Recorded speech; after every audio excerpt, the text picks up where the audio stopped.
श्री गुरुभ्यो नमः। गुरुर्ब्रह्मा गुरुर्विष्णुः गुरुर्देवो महेश्वरः गुरुः साक्षात् परं ब्रह्म तस्मै श्री गुरवे नमः. நாலாவது பிரகரணம் வரைக்கும் பார்த்துவிட்டோம். இப்போ நாம் 5வது பிரகரணத்துக்கு வரோம்.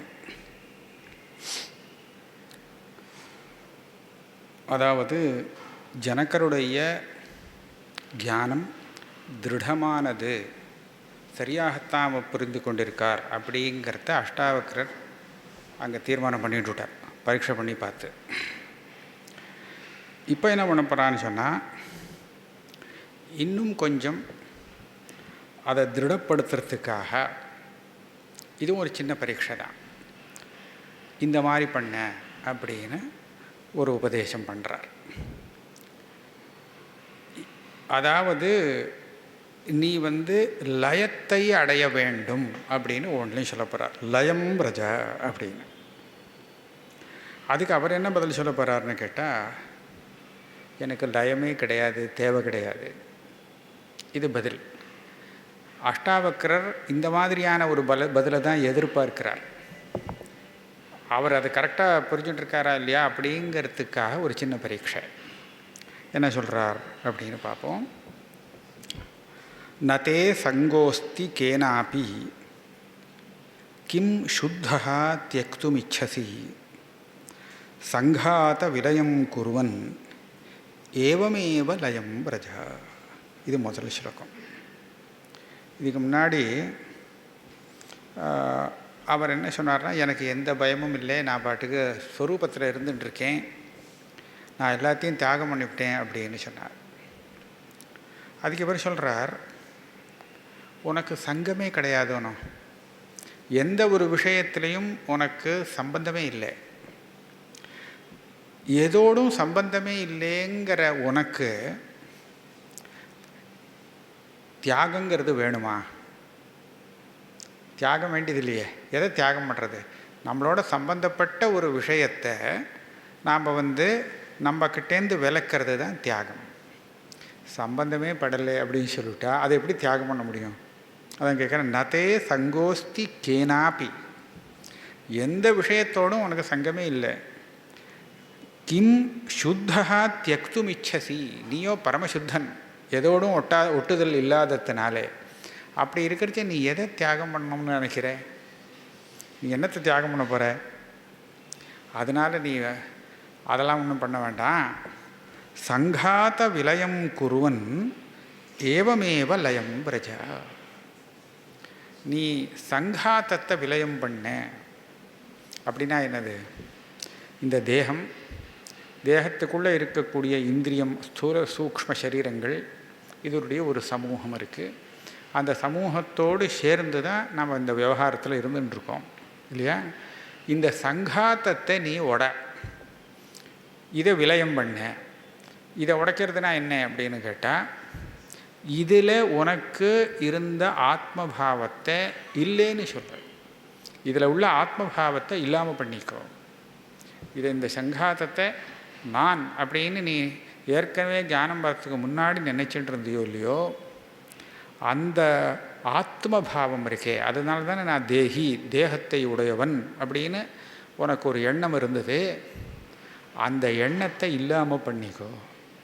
இதுதான் சங்காத விலயா. ஆக தேகத்துக்கும் தனக்கும் என்ன சம்பந்தம் அப்படின்னு விசாரித்து பார்த்தா ஒன்றுமே சம்பந்தம் இல்லை, ஆனால் இருக்கிறதா தெரிஞ்சிட்டு இருந்தது அப்படின்னு தான் சேரும். இந்த மாதிரி தத்துவத்தை விசாரம் பண்ணி தெரிந்து கொண்டு அந்த சம்பந்தத்தை நீ இல்லாமல் செய்துக்கோ. இதுதான் நீ செய்ய வேண்டிய லயம். ஏவமேவ லயம் பிரஜா. தேகத்திலேருந்து உன்னுடைய சம்பந்தத்தை நீ இல்லாத பண்ணிட்டு விட்டேன்னு சொன்னால், இதுதான் உன்னுடைய ஸ்வரூபத்தில் லயம்.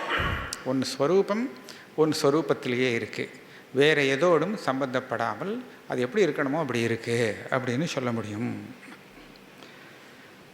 உதேதி பவதோ விஸ்வம் வாரிதேரிவ புத்புதஹ இதி ஞாத்வா ஏகம் ஆத்மானம் ஏவமேவ லயம் பிரஜ. இந்த பிரபஞ்சம் பூரா உன்னிடத்துலேருந்து தான் வந்திருக்கு. அதுக்கு ஒரு திருஷ்டாந்தம், வாரிதேர் இவ புத்புதா. சமுத்திரத்தில் எப்படி குமிழிகள் வருதோ, நதியிலேன்னு சொல்லலாம், நதியிலலாம் குமிழிகள் வருது. அது எப்படி வந்தது? அது ஒன்றும் தனியாக வரல. ஆக அந்த மாதிரி ஒன்னிடத்தில் தோன்றக்கூடிய இந்த பிரபஞ்சத்தை நீ எப்படி நினைக்கணும்னு சொன்னால், இது தனியாக வேறானதாக, என்னை தவிர்த்து வேறானதாக இல்லை அப்படின்னு புரிஞ்சுக்கோ. இதுதான் விலயம். இந்த ஞானம்தான் விலயம்னுட்டார். இது தெரிந்து கொண்டு ஏகம் ஆத்மானம், ஒரே ஆத்மஸ்வரூபத்தை தெரிந்து கொண்டால் இது போகும், இந்த விஸ்வமானது மறையும். ஏவமேவ லயம் பிரஜ. நீ இதே மாதிரி நீ தன்னை லயப்படுத்திக்கோ, லயத்தை அனுபவி, அதாவது ஆத்மஸ்வரூபத்திலே இருந்துன்று. பிரத்யக்ஷமபி அவஸ்துத்வாத் விஸ்வம் நாஸ்தி அமலே த்வயி ரஜ்ஜு சர்ப்ப இவ வியக்தம் ஏவமேவ லயம் பிரஜ. உனக்கு நேரடியாக பிரத்யக்ஷமாக தெரியுறது உலகம். பிரத்யக்ஷமாக தெரியறது நான் இல்லைன்னு என்னமா சொல்ல முடியும் அப்படின்னு கேட்டால், பிரத்யக்ஷமாக தெரியறதோ இல்லையோ அதனால்தான் இல்லைன்னு தெரிஞ்சுக்கோங்கிறார். அது எப்படின்னு கேட்டால், ரஜ்ஜு சர்ப்ப இவ வியக்தம். கயத்தில் பாம்பு பிரத்யக்ஷமாக தான் தெரிகிறது. ஆனால் இருக்கா என்ன? இருந்தால் பிரத்யக்ஷமாக தெரிகிறது, இல்லாமலே பிரத்யக்ஷமாக தெரிகிறது அது. அப்போ அதே மாதிரி தான் இந்த பிரபஞ்சமானது அவஸ்துத்வா, அவஸ்துன்னுட்டார், வாஸ்தவம் இல்லை. வஸ்துனா வாஸ்தவம். பிரபஞ்சம் அவஸ்துவானத்தினாலே பிரத்யக்ஷமாக தெரிந்தாலும் கூட அது இல்லை, நிர்மலமான ஒன் ஸ்வரூபத்தோடு அதுக்கு சம்பந்தமே கிடையாது அப்படிங்கிறத தெரிந்து கொண்டு நீ உன் ஸ்வரூபத்திலேயே லயத்தை அடை. இது மூணாவது. நாலாவது சொல்கிறார், சமதுக்க சுகா பூர்ணா ஆஷா நைராஷ்யயோ சமஹா சமஜீவித மிருத்யுசன் ஏவமேவ லயம் பிரஜ. நீ பூர்ணன். பூர்ணன்னு சொன்னால் எல்லா இடத்திலும் எல்லா காலத்திலும் காலம் தேசம் இதனால் பரிச்சேதம் இல்லாத நிறைந்தவனாக நீ இருக்கிறேன். அப்படி இருக்கிற நீ உன்னுடைய ஸ்வரூபத்தில் லயத்தை அடையணும் அப்படின்னு சொன்னால் அதுக்கு நீ இந்த மாதிரி இருக்கணுமா? 1 2 3 3 விஷயங்களில் சமமாக இருக்க வேண்டியிருக்கும். சம துக்க சுகா. துக்கம் சுகம் இது ரெண்டையும் சமமாக எடுத்துக்கொள்ளக்கூடியவனாக இருக்கணும். அதே மாதிரி ஆஷா நைராஷ்யயோகோ சமஹா. இஷ்டம், ஆசைப்படுறது, ஆசைப்படுறதுக்கு நிராசைன்னு ஒன்று சொல்லுவா இல்லையா, அது நடக்கலைன்னு சொன்னால் நிராசைன்னு சொல்லுவாள். இந்த 2 விஷயத்துலேயும் நீ சமமாக இருக்கணும். அதே மாதிரி ஜீவனம் மரணம் இந்த 2 விஷயத்திலையும் நீ சமமாக இருக்கணும். சுகதுக்கே சமே கிருத்வா லாபாலாபௌ ஜயா ஜயௌ தத்தோ யுத்தாய யுஜ்யஸ்வன்னு சொல்கிறா. இந்த 3 விஷயங்களை நீ சமமாக வச்சுட்டேன்னு சொன்னால் அதுதான் அதில் தான் வேறு சுருக்கமாக வேறு தினசாக சொல்லியிருக்கார். ஆக சுகதுக்கங்களையும் ஆசை நிராசை அந்த விஷயங்களையும் ஜீவனம் மரணம் இந்த விஷயத்திலையும் நீ சமபுத்தியோடு இருந்தேயானால் நீ உன்னுடைய சொரூபத்திலேயே லயத்தை அடையலாம், அப்படியே இருக்கணும் அப்படின்னு உபதேசம் பண்ணினார். இதுக்கு அவர் என்ன பதில் சொல்கிறார்? இப்போ அவரும் 4 ஸ்லோகம் சொல்கிறார். அவர் சொல்கிறார், நீங்கள் லயம் பண்ணு அப்படின்னு சொல்கிறீங்க இல்லையா, உன்னுடைய ஸ்வரூபத்தில் இருக்கணும், இதெல்லாம் லயம் பண்ணணும்னு. அவர் என்ன சொல்கிறாருன்னா, எனக்கு லயமே வேண்டாம் போல இருக்கே. அது எப்படி? ஆகாஷவத்து அனந்தோகம் கடவத்து பிராகிருதம் ஜகத் இதி ஞானம் ததா ஏதஸ்ய ந தியாகோ ந கிரகோ லயஹ. இங்கே என்னுடைய ஸ்வரூபம் ஆகாசத்தை போன்றது. ஆகாசம் போல அப்படின்னு சொன்னாக்க பரிச்சேதம் இல்லாதது, அபரிச்சின்னமாக இருக்குது, அனந்தமானது, அந்தம் இல்லாததாக இருக்குது. ஆனால் நாம் பார்க்கக்கூடிய தேகாதிகள் எப்படி இருக்குது? கடவத்து பிராகிருத்தம் ஜகத்து, உலகம் பூரா அது ஒரு பரிச்சின்னமாகவே இருக்குது அப்படிங்கிறது எனக்கு தெரிகிறது. இது தெரிஞ்சு போச்சு. இப்படி இருக்கும்போது நான் எதை லயம் பண்ணணும், எதை விடுறது, எதை எடுத்துக்கிறது, எதை லயப்படுத்துறது? இப்போ அவர் என்ன சொன்னார்?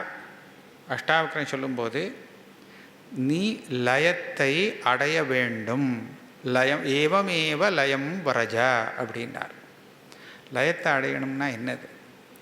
ஆத்மஸ்வரூபத்தில் நான் என்ன லயிக்கப்படுத்திக்கணுமா, இல்லை அனாத்மாவாக தெரியக்கூடிய விஷயங்களை நான் லயப்படுத்தணுமா, அது இல்லாமல் பண்ணணுமா? ரெண்டுமே வேண்டாங்கிறார். ரெண்டுமே தேவையில்லை. ஏன்? நான் ஆகாசம் போல் எப்பவும் போல தான் இருக்கேன், எப்பவும் போல் அனந்தமாக இருந்துட்டுருக்கேன். கடங்கிறது கடம் போல் இந்த ஜெகத்தானது கூட இருக்குது, அவ்வளோதான். கூட இருக்கக்கூடிய இந்த ஜகத்தினால எனக்கு எந்த விதமான ஒரு நஷ்டமும் இல்லை, ஒரு லாபமும் இல்லை, அப்படி இருக்குது. இது மேலே அடுத்து இதெல்லாம் அவரே சொல்ல போகிறார். அதனால இந்த விஷயங்களை நான் தியாகம் தான் தியாகம் செய்கிறதும் வேண்டியதில்லை, அதை நான் வேண்டி எடுத்துக்கிறேங்கிறதும் இல்லை, லயம் பண்ணுறேங்கிறதும் இல்லை. இந்த மூணுமே வேண்டாமே. ந தியாகோ ந கிரகோ லயா. என்னை தியாகம் செய்கிறேன் அப்படின்னு நினச்சேன்னா அதுவே நமக்கு ஒரு கர்த்திருவ புத்தி வரும். அதை நான் எடுத்துக்கொள்கிறேன், ஏற்கிறேன்னு சொன்னால் அது ஒரு பந்தந்தான். அதனால் இங்கே தியாகமும் எனக்கு வேண்டியதில்லை, லயமும் வேண்டியதில்லை, கிரகணமும் வேண்டியதில்லை. இதுதான் அவர் திருப்பி திருப்பி சொல்கிறார். இப்போ என்ன சொல்கிறார் அடுத்தது? மகோததிரிவாகம் சஹா பிரபஞ்சோ வீச்சி சந்நிபः இதி ஞானம் ததா ஏதஸ்ய ந தியாகோ ந கிரகோ லயः. திருப்பி திருப்பி இதே தான் வரும். முன்னாடி என்ன திருஷ்டாந்தம் கொடுத்தாருன்னா ஆகாசமும் கடமும். ஆகாசம் போல தன்னையும் கடம் போல தேகாதிகளையும் அவர் சொன்னார். அப்படி சொன்னால் நாம் எல்லாமா இருக்கோம் அப்படின்னு உனக்கு ஞானம் இல்லையோ, நீ தனியாக வேறையாக பார்க்குறையோ பிரபஞ்சத்தை அப்படின்னு நமக்கு ஒரு தோணும் இல்லையா? ஆகாசம் வேறு, கட்டம் வேறு. ஆகாசத்தை போல் நான் இருக்கேன், கட்டம் போல் எனக்கு தெரியக்கூடிய வஸ்துவெல்லாம் இருக்குது அப்படின்னு சொன்னோன்னா அது வேறு, இது வேறு, அதுக்கு ஒரு தனி சத்தை இருக்குது அப்படின்னு நமக்கு தோணும் இல்லையா? அது இல்லைங்கிறதுக்காக அடுத்த திருஷ்டாந்தமாக மகோததிரிவாகம், பெரிய சமுத்திரத்தை போன்றவன் நான். ஆகாசம் வியாபகம், அதே மாதிரி இந்த மகோததின்னுட்டார், பெரிய உததி, பெரிய சமுத்திரமாக நான் இருக்கேன். இந்த பிரபஞ்சமானது அங்கே எப்படி இருக்குதுன்னு சொன்னால் பிரபஞ்சோ வீச்சி சந்நிபா. வீச்சினா அதில் வரக்கூடிய அலை. இந்த நான் ஒரு சமுத்திரம்னு சொன்னால் நாம் பார்க்கக்கூடிய பிரபஞ்சமானது அதில் வரக்கூடிய அலைகளாக இருக்குது. இப்போ அந்த புத்தி போயிடுத்தோம். கடமும் ஆகாசமும் வெவ்வேறு, ஆனால் சமுத்திரமும் அதில் வரக்கூடிய அலைகளும் வேறுன்னு சொல்ல முடியுமோ? ஒரே வஸ்து தான் இல்லையா? இது தனி அது தனின்னு ரெண்டாக சொல்ல முடியாது. இது தெரிஞ்சாச்சுன்னா நான் இனிமேல் எதையுமே விட வேண்டியதும் இல்லை, எடுத்துக்க வேண்டியதும் இல்லை, லயம் பண்ண வேண்டியதும் கிடையாது. இங்கேயும் ஒரு சின்ன வித்தியாசம் இருக்குது. இந்த திருஷ்டாந்தத்தில் தான், விஷயத்தில் இல்லை. அந்த ஒரு உபமானம் கொடுத்தாரு. சமுத்திரம், அலை. சமுத்திரத்தில் அலைங்கிறது அப்பப்போ வருது, ஒரு சின்ன விகாரம் இல்லையா? காற்றடித்து அது அசையும் போது அலைங்கிறது வருது, அது ஒரு விகாரம் தானே. அப்போனா ஆத்மஸ்வரூபத்தினுடைய விகாரமாக நீ பார்க்கக்கூடிய பிரபஞ்சம்னு கேட்டால் இல்லைன்னு சொல்லணும். அதுக்காக அடுத்ததுக்கு வரார். அகம் ச சுக்தி சங்காஷா ரூப்யவத் விஸ்வகல்பனா இதி ஞானம் ததா ஏதஸ்ய ந தியாகோ ந கிரகோ லயः. சுக்தி, கிளிஞ்சல். நான் கிளிஞ்சலை போல இருக்கேன். கிளிஞ்சலை போல இருக்கேன்னா இவர் கிளிஞ்சலை போல இல்லை. கிளிஞ்சல் எனக்கு ரஜதமாக வெள்ளியாக தெரியும் போது கல்பிக்கப்பட்டது தான் அந்த வெள்ளி, வாஸ்தவம் இல்லை. ஆனால் அது கிளிஞ்சலை காட்டிலும் வேறானது அப்படின்னு எடுத்து காமிக்க முடியாது. இது கிளிஞ்சல், இது வெள்ளிப்பாறு அப்படின்னு அதை ரெண்டையும் பிரித்து காமிக்க முடியாது. ஆக வாஸ்தவம் அவாஸ்தவம், பொய்யானது நிஜமானது அப்படிங்கிறத தான் பிரித்து நமக்கு புரிஞ்சிக்க முடியும். அப்போ அந்த விதத்தில் நான் அந்த இடத்துல உண்மையான ஸ்வரூபமாக இருக்கிறேன். சுக்தியை போல என்னிடத்தில் ஆரோபிக்கப்பட்டு தெரியக்கூடியதாக இருக்குது பிரபஞ்சம், அது கிளிஞ்சலில் தெரியக்கூடிய வெள்ளியை போல இருக்குது. ரூபியவத் விஸ்வ கல்பனா, அது வெறும் கல்பனை தான். அப்படி இருக்கும்போது அந்த கல்பிதமான அந்த விஷயத்தை நான் எதுக்காக தியாகம் செய்யணும்? தியாகமும் செய்ய வேண்டாம், அதை வாங்கி கிரகிக்கவும் வேண்டாம், அதை லயம் பண்ணவும் வேண்டாம், அது பாட்டுக்கு இருக்குது, அவ்வளோதான். இதுக்கு அடுத்தது கிளிஞ்சலை போலேன்னு சொன்னால் நமக்கு மறுபடியும் ஒரு சின்ன சந்தேகம் வந்துவிடும். என்னென்னா, இதெல்லாம் பரிச்சின்னமாக இருக்கே, ஒரு அபரிச்சின்னமாக திருஷ்டாந்தம் கொடுத்தா நல்லாயிருக்கும் அப்படின்னு. அதுக்காக வேறு உதாரணம் 4வது, அகம்பா சர்வபூதேஷு சர்வபூதானி அதோ மயி இதி ஞானம் ததைதஸ்ய ந தியாகோ ந கிரஹோ லயः.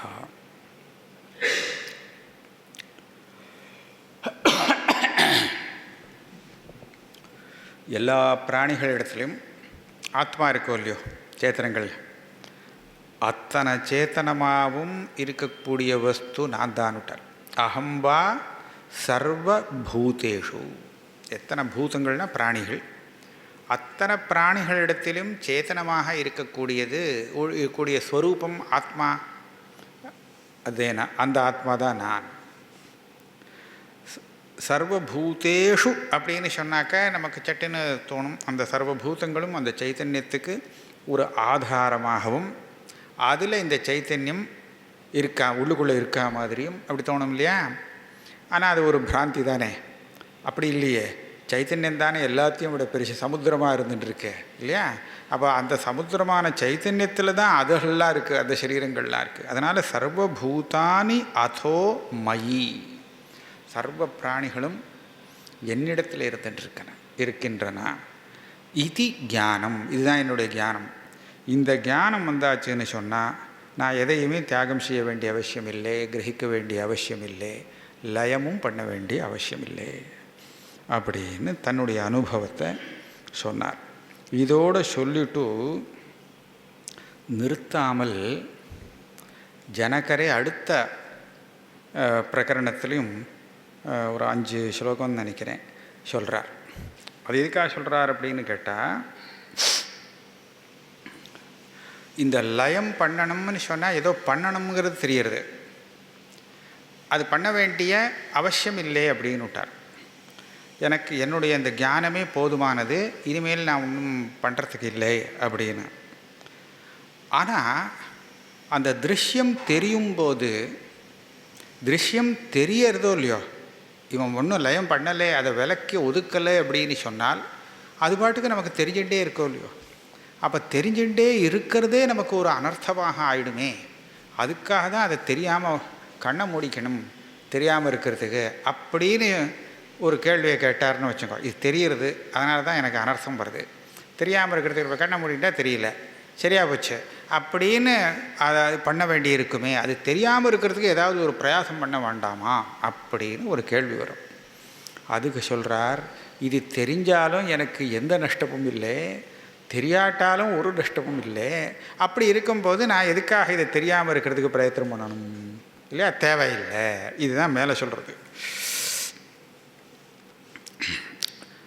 அதாவது நமக்கு வர சந்தேகத்தினுடைய தாத்பரியம் என்னன்னா, இந்த பிரபஞ்சம் தெரிந்து கொண்டே இருந்தால் மறுபடியும் என்னை சம்சாரியாக ஆக்கிவிடுமே அப்படின்னு சந்தேகம். அது தெரியறதுனால எனக்கு எந்த பாதிப்பும் கிடையாது, நான் மறுபடியும் சம்சாரி ஆக முடியாது. சம்சாரியாக ஆகணும்னு சொன்னால் எனக்கு ஆத்மஸ்வரூபம் தெரியாமல் போகணும். அப்போ தான் நான் பிரபஞ்சத்தை பார்த்து சம்சாரியாக ஆவேன். ஆத்மஸ்வரூபம் தெரிந்தாகிவிட்டால் அதுக்கப்புறம் பிரபஞ்சம் தெரிஞ்சாலும் தெரியாட்டாலும் எனக்கு சம்சாரம் சம்பந்தம் வராது. அதனால் இதை தெரியாமல் பண்ணுறதுக்காக நான் ஒன்றும் பிரயத்தனம் பண்ண வேண்டிய அவசியம் கிடையாது. இதுதான் இதனுடைய தாத்பரியம். மேலே சொல்கிறார், ஜனகரே சொல்கிறார், மை அனந்த மகாம்போதௌ விஸ்வபோதः இதஸ்ததः பிரமதி ஸ்வாந்தவாத்தேன ந மமாஸ்தி அசகிஷ்ணுதா. நான் எப்படி இருக்கேன்னா அனந்த மகாம்போதி, முடிவில்லாத அளவு எல்லைகள் இல்லாத ஒரு பெரிய சமுத்திரமாக நான் இருக்கேன். அவ்வளோ பெரிய சமுத்திரத்தில் ஒரு கப்பல் மாதிரி, ஏதோ ஒரு போட்டு மாதிரி இந்த பிரபஞ்சமானது தெரிகிறது. அப்போ அதை விட நான் பெருசாக இருக்கேன். சமுத்திரம் பெருசாக இருக்குது, சமுத்திரத்தில் ஒரு போட்டு ஓடுறது, கப்பல் ஓடுறது. விஸ்வபோதா, அது எப்படி இருக்குது? இதஸ்ததா பிரமதி, இங்கேருந்து அங்கே போகிறது, அங்கேருந்து இங்கே போகிறது. அப்படின்னா என்ன அப்படின்னு கேட்டால், இந்த ஜனனம் மரணம் வந்துட்டு போயிட்டுருக்கோம் இல்லையோ, அது அதே மாதிரி ஜாகிரத அவஸ்தா, சொப்னாவஸ்தா, சுஷுப்தி அவஸ்தா, ஜாகிரத அவஸ்தா, இப்படி போயிட்டு சுற்றி வந்துகிட்டே இருக்கோம் இல்லையோ. இந்த மாதிரி உலகமே போயிட்டு வந்துட்டுருக்கு. அதுவும் ஏன் அந்த மாதிரி அது போயிட்டு வந்துட்டுருக்கு, ஏன் அந்த மாதிரி சுற்றின்னு இருக்கு அப்படின்னு கேட்டால், அதுக்கு ஒரு காற்று. அது என்ன காற்று? எதனால் கப்பலானது அசைகிறது, ஓடுறதுன்னு கேட்டால், ஸ்வாந்த வாத்தேனா, வாத்தம், வாயு, காற்று தான் அதை அலகழிக்கிறது. இங்கே எனக்கு என்ன காற்றாக இருக்குது அப்படின்னு கேட்டால், ஸ்வாந்தம், மனஸ், அந்தఃகரணம் அப்படிங்கிற ஒரு வாயுவாலே அலக்கழிக்கப்பட்டு இந்த பிரபஞ்சமானது மகா சமுத்திரஸ்தானியமான என்னிடத்திலே காணப்படுறது, காணப்படாமல் இருக்குது, மறையிறது, வருது போகிறதுன்னு அசிஞ்சு வந்துகிட்டே இருக்குது, சுழண்டு வந்துகிட்டே இருக்குது. ஆனால் இது அப்படி இருந்ததுனால எனக்கு என்ன? ந மம அஸ்தி அசகிஷ்ணுதா. சமுத்திரத்தில் ஒரு கப்பல் சுழண்டு இங்கேயும் அங்கேயும் போயிட்டு நடமாடி வந்துட்டு இருக்குங்கிறதுக்காக சமுத்திரத்துக்கு ஏதாவது சிரமம் உண்டா? ஒரு சிரமமும் இல்லை. அந்த மாதிரி எனக்கு அதனால் எந்த அனர்த்த சம்பந்தமும் இல்லை. சகிக்க முடியாத ஒரு கஷ்டம் வந்தால் தானே நான் அதை போக்கணும்னு நினைப்பேன் இல்லையா? அது மூலமாக எனக்கு எந்த ஒரு சிரமமும் வரவில்லை. அதனால் அசகிஷ்ணுதா மம நாஸ்தின்னுட்ட, இதை சகிக்க முடியாத போச்சுன்னே இல்லை. ஏன்னா என்னோட சம்பந்தமே படலை. இது தெரிஞ்சுட்டுருக்குங்கிறதுனால எனக்கு அதனால் எந்த ஒரு பாதிப்பும் வராத காரணத்தினாலே அதை தாங்கிக்க முடியாததாக ஆகலை. அப்போ தானே நான் தாங்கிக்க முடியாததாக போச்சுன்னா இது எப்படா நிவர்த்தி பண்ணுறதுன்னு சொல்லி அதை தியாகம் பண்ணணும், அதை நிவர்த்தி பண்ணுறதுக்காக உபாயம் பண்ணணும், எல்லாம் பண்ண வேண்டியிருக்கோம். அதெல்லாம் ஒன்றுமே இல்லைன்னு விட்டார். அதுக்கப்புறம் சொல்கிறார், மை அனந்த மகாம்போதோ ஜகத் வீச்சிஹி ஸ்வபாவதः உதேது வா அஸ்தமாயாத்து நமே விருத்திஹி நச்ச க்ஷதிஹி. நான் அதே மகாசமுத்திரம்தான். அந்த சமுத்திரத்திலே ஜகத்துங்கிற அலை வருகிறது. எதனால் வருது? ஸ்வபாவதா, அப்படி தான் வரும்ட்டார். அலைகள் வருது. ஏன் வருது? ஸ்வபாவம். ஸ்வபாவம்னா அவித்யன்னு சொல்லுவாள். ஸ்வபாவஸ்து பிரவர்த்ததே அப்படிங்கிற இடத்துலலாம் ஸ்வபாவ சப்தத்துக்கு அவித்யை, பிரகிருதி அப்படின்னு அர்த்தம் பண்ணியிருக்கா. ஆமாம், அந்த இடத்துலாம் சொல்லியிருக்கா. அதனால் இது அவித்யால் வருது, அது பாட்டுக்கு தெரிகிறது. அது வந்தால் என்ன, போனால் என்ன? உதேதுவா அஸ்தமாயாத்து. சமுத்திரத்தில் அலை வந்ததுனாலேயோ அந்த அலை ஓஞ்சத்தினாலேயோ சமுத்திரத்துக்கு ஏதாவது ஒரு விசேஷம் உண்டா? அலை வந்ததுனால ஒரு நஷ்டமாயிடுத்து, இல்லை அலை இல்லாமல் போனதுனால அது ஏதோ பெருசாக சௌக்கியம் வந்துடுத்து, அப்படி ஏதாவது சொல்ல முடியுமா? ஒன்றும் சொல்ல முடியாது. அதே மாதிரி எனக்கு நமே விருத்திஹி நச்ச க்ஷதிஹி. இந்த பிரபஞ்சம் என்னிடத்தில் உதித்து வந்ததுனால எனக்கு ஏதோ ஒரு விருத்தினா நான் இன்னும் கொஞ்சம் பெரியவனாக ஆயிட்டேன், கொஞ்சம் என்னோட கூடினதாக இருக்குது அப்படின்னு அதிகப்படியாக நான் அதிகமாகவும் ஆகவில்லை. அதே சமயத்தில் நச்ச க்ஷதிஹி, இது மறைஞ்சு போனதுனால ஏதோ குறையாயிடுத்துங்கிறதும் இல்லை. ஆக நிறை குறை இது ரெண்டுமே என்னிடத்தில் இந்த பிரபஞ்சம் தெரியறதுனாலையும் தெரியாததுனாலையும் ஒன்றும் ஏற்படலை. அப்படி இருக்கிறச்ச இதை நான் நிவர்த்தி பண்ணிக்கிறதுக்காக பிரயாசம் பண்ண வேண்டிய அவசியமில்லை. மை அனந்த மகாம்போதோ விஸ்வம் நாம விகல்பனா அதிசாந்தः நிராகாரः ஏததேவாகம் ஆஸ்திதா. நான் அந்த பெரிய சமுத்திரம், சைத்தன்ய சமுத்திரமாக இருக்கிறேன். என்னிடத்தில் பிரபஞ்சங்கிறது ஒரு கல்பனை. விஸ்வன்னாம விகல்பனா. கல்பனை அப்படின்னு சொல்லிட்டாக்க அது தெரிஞ்சு போயிடுச்சு. தெரியாத வரையும் தான் அந்த கல்பனை நம்மளை ஏமாற்றும். அதுவரை தான் அந்த கல்பனையால் வரக்கூடிய அனர்த்தம் இருக்கும். அது சத்தியம்னு நினைக்கிற பரியந்தம் நமக்கு அந்த பாதிப்பு இருக்கும். அது கல்பனைன்னு தெரிஞ்சு போயிடுச்சுன்னா அப்புறம் பாதிப்பு இருக்காது. இப்போ விகல்பனான்னு தெரிஞ்சாச்சுன்னா இப்போ நான் எப்படி இருக்கேன்? அதிசாந்தா, எந்த குழப்பமும் இல்லை, சாந்தமாக இருக்கேன்னுட்டார். ரொம்பவும் சாந்தமாக இருக்கேன், அத்தியந்த சாந்தம். ஏன்னா பிரமே இல்லையே. இந்த விஸ்வங்கிற பிரபஞ்சம் என்கிட்ட வந்தால் தானே இதெல்லாம் சேர்ந்து ஒரே குழப்பமாகும். அதனால் இது எதுவுமே வராததுனால அத்தியந்த சாந்த ஸ்வரூபமாக இருக்கிறேன், அதிசாந்தா.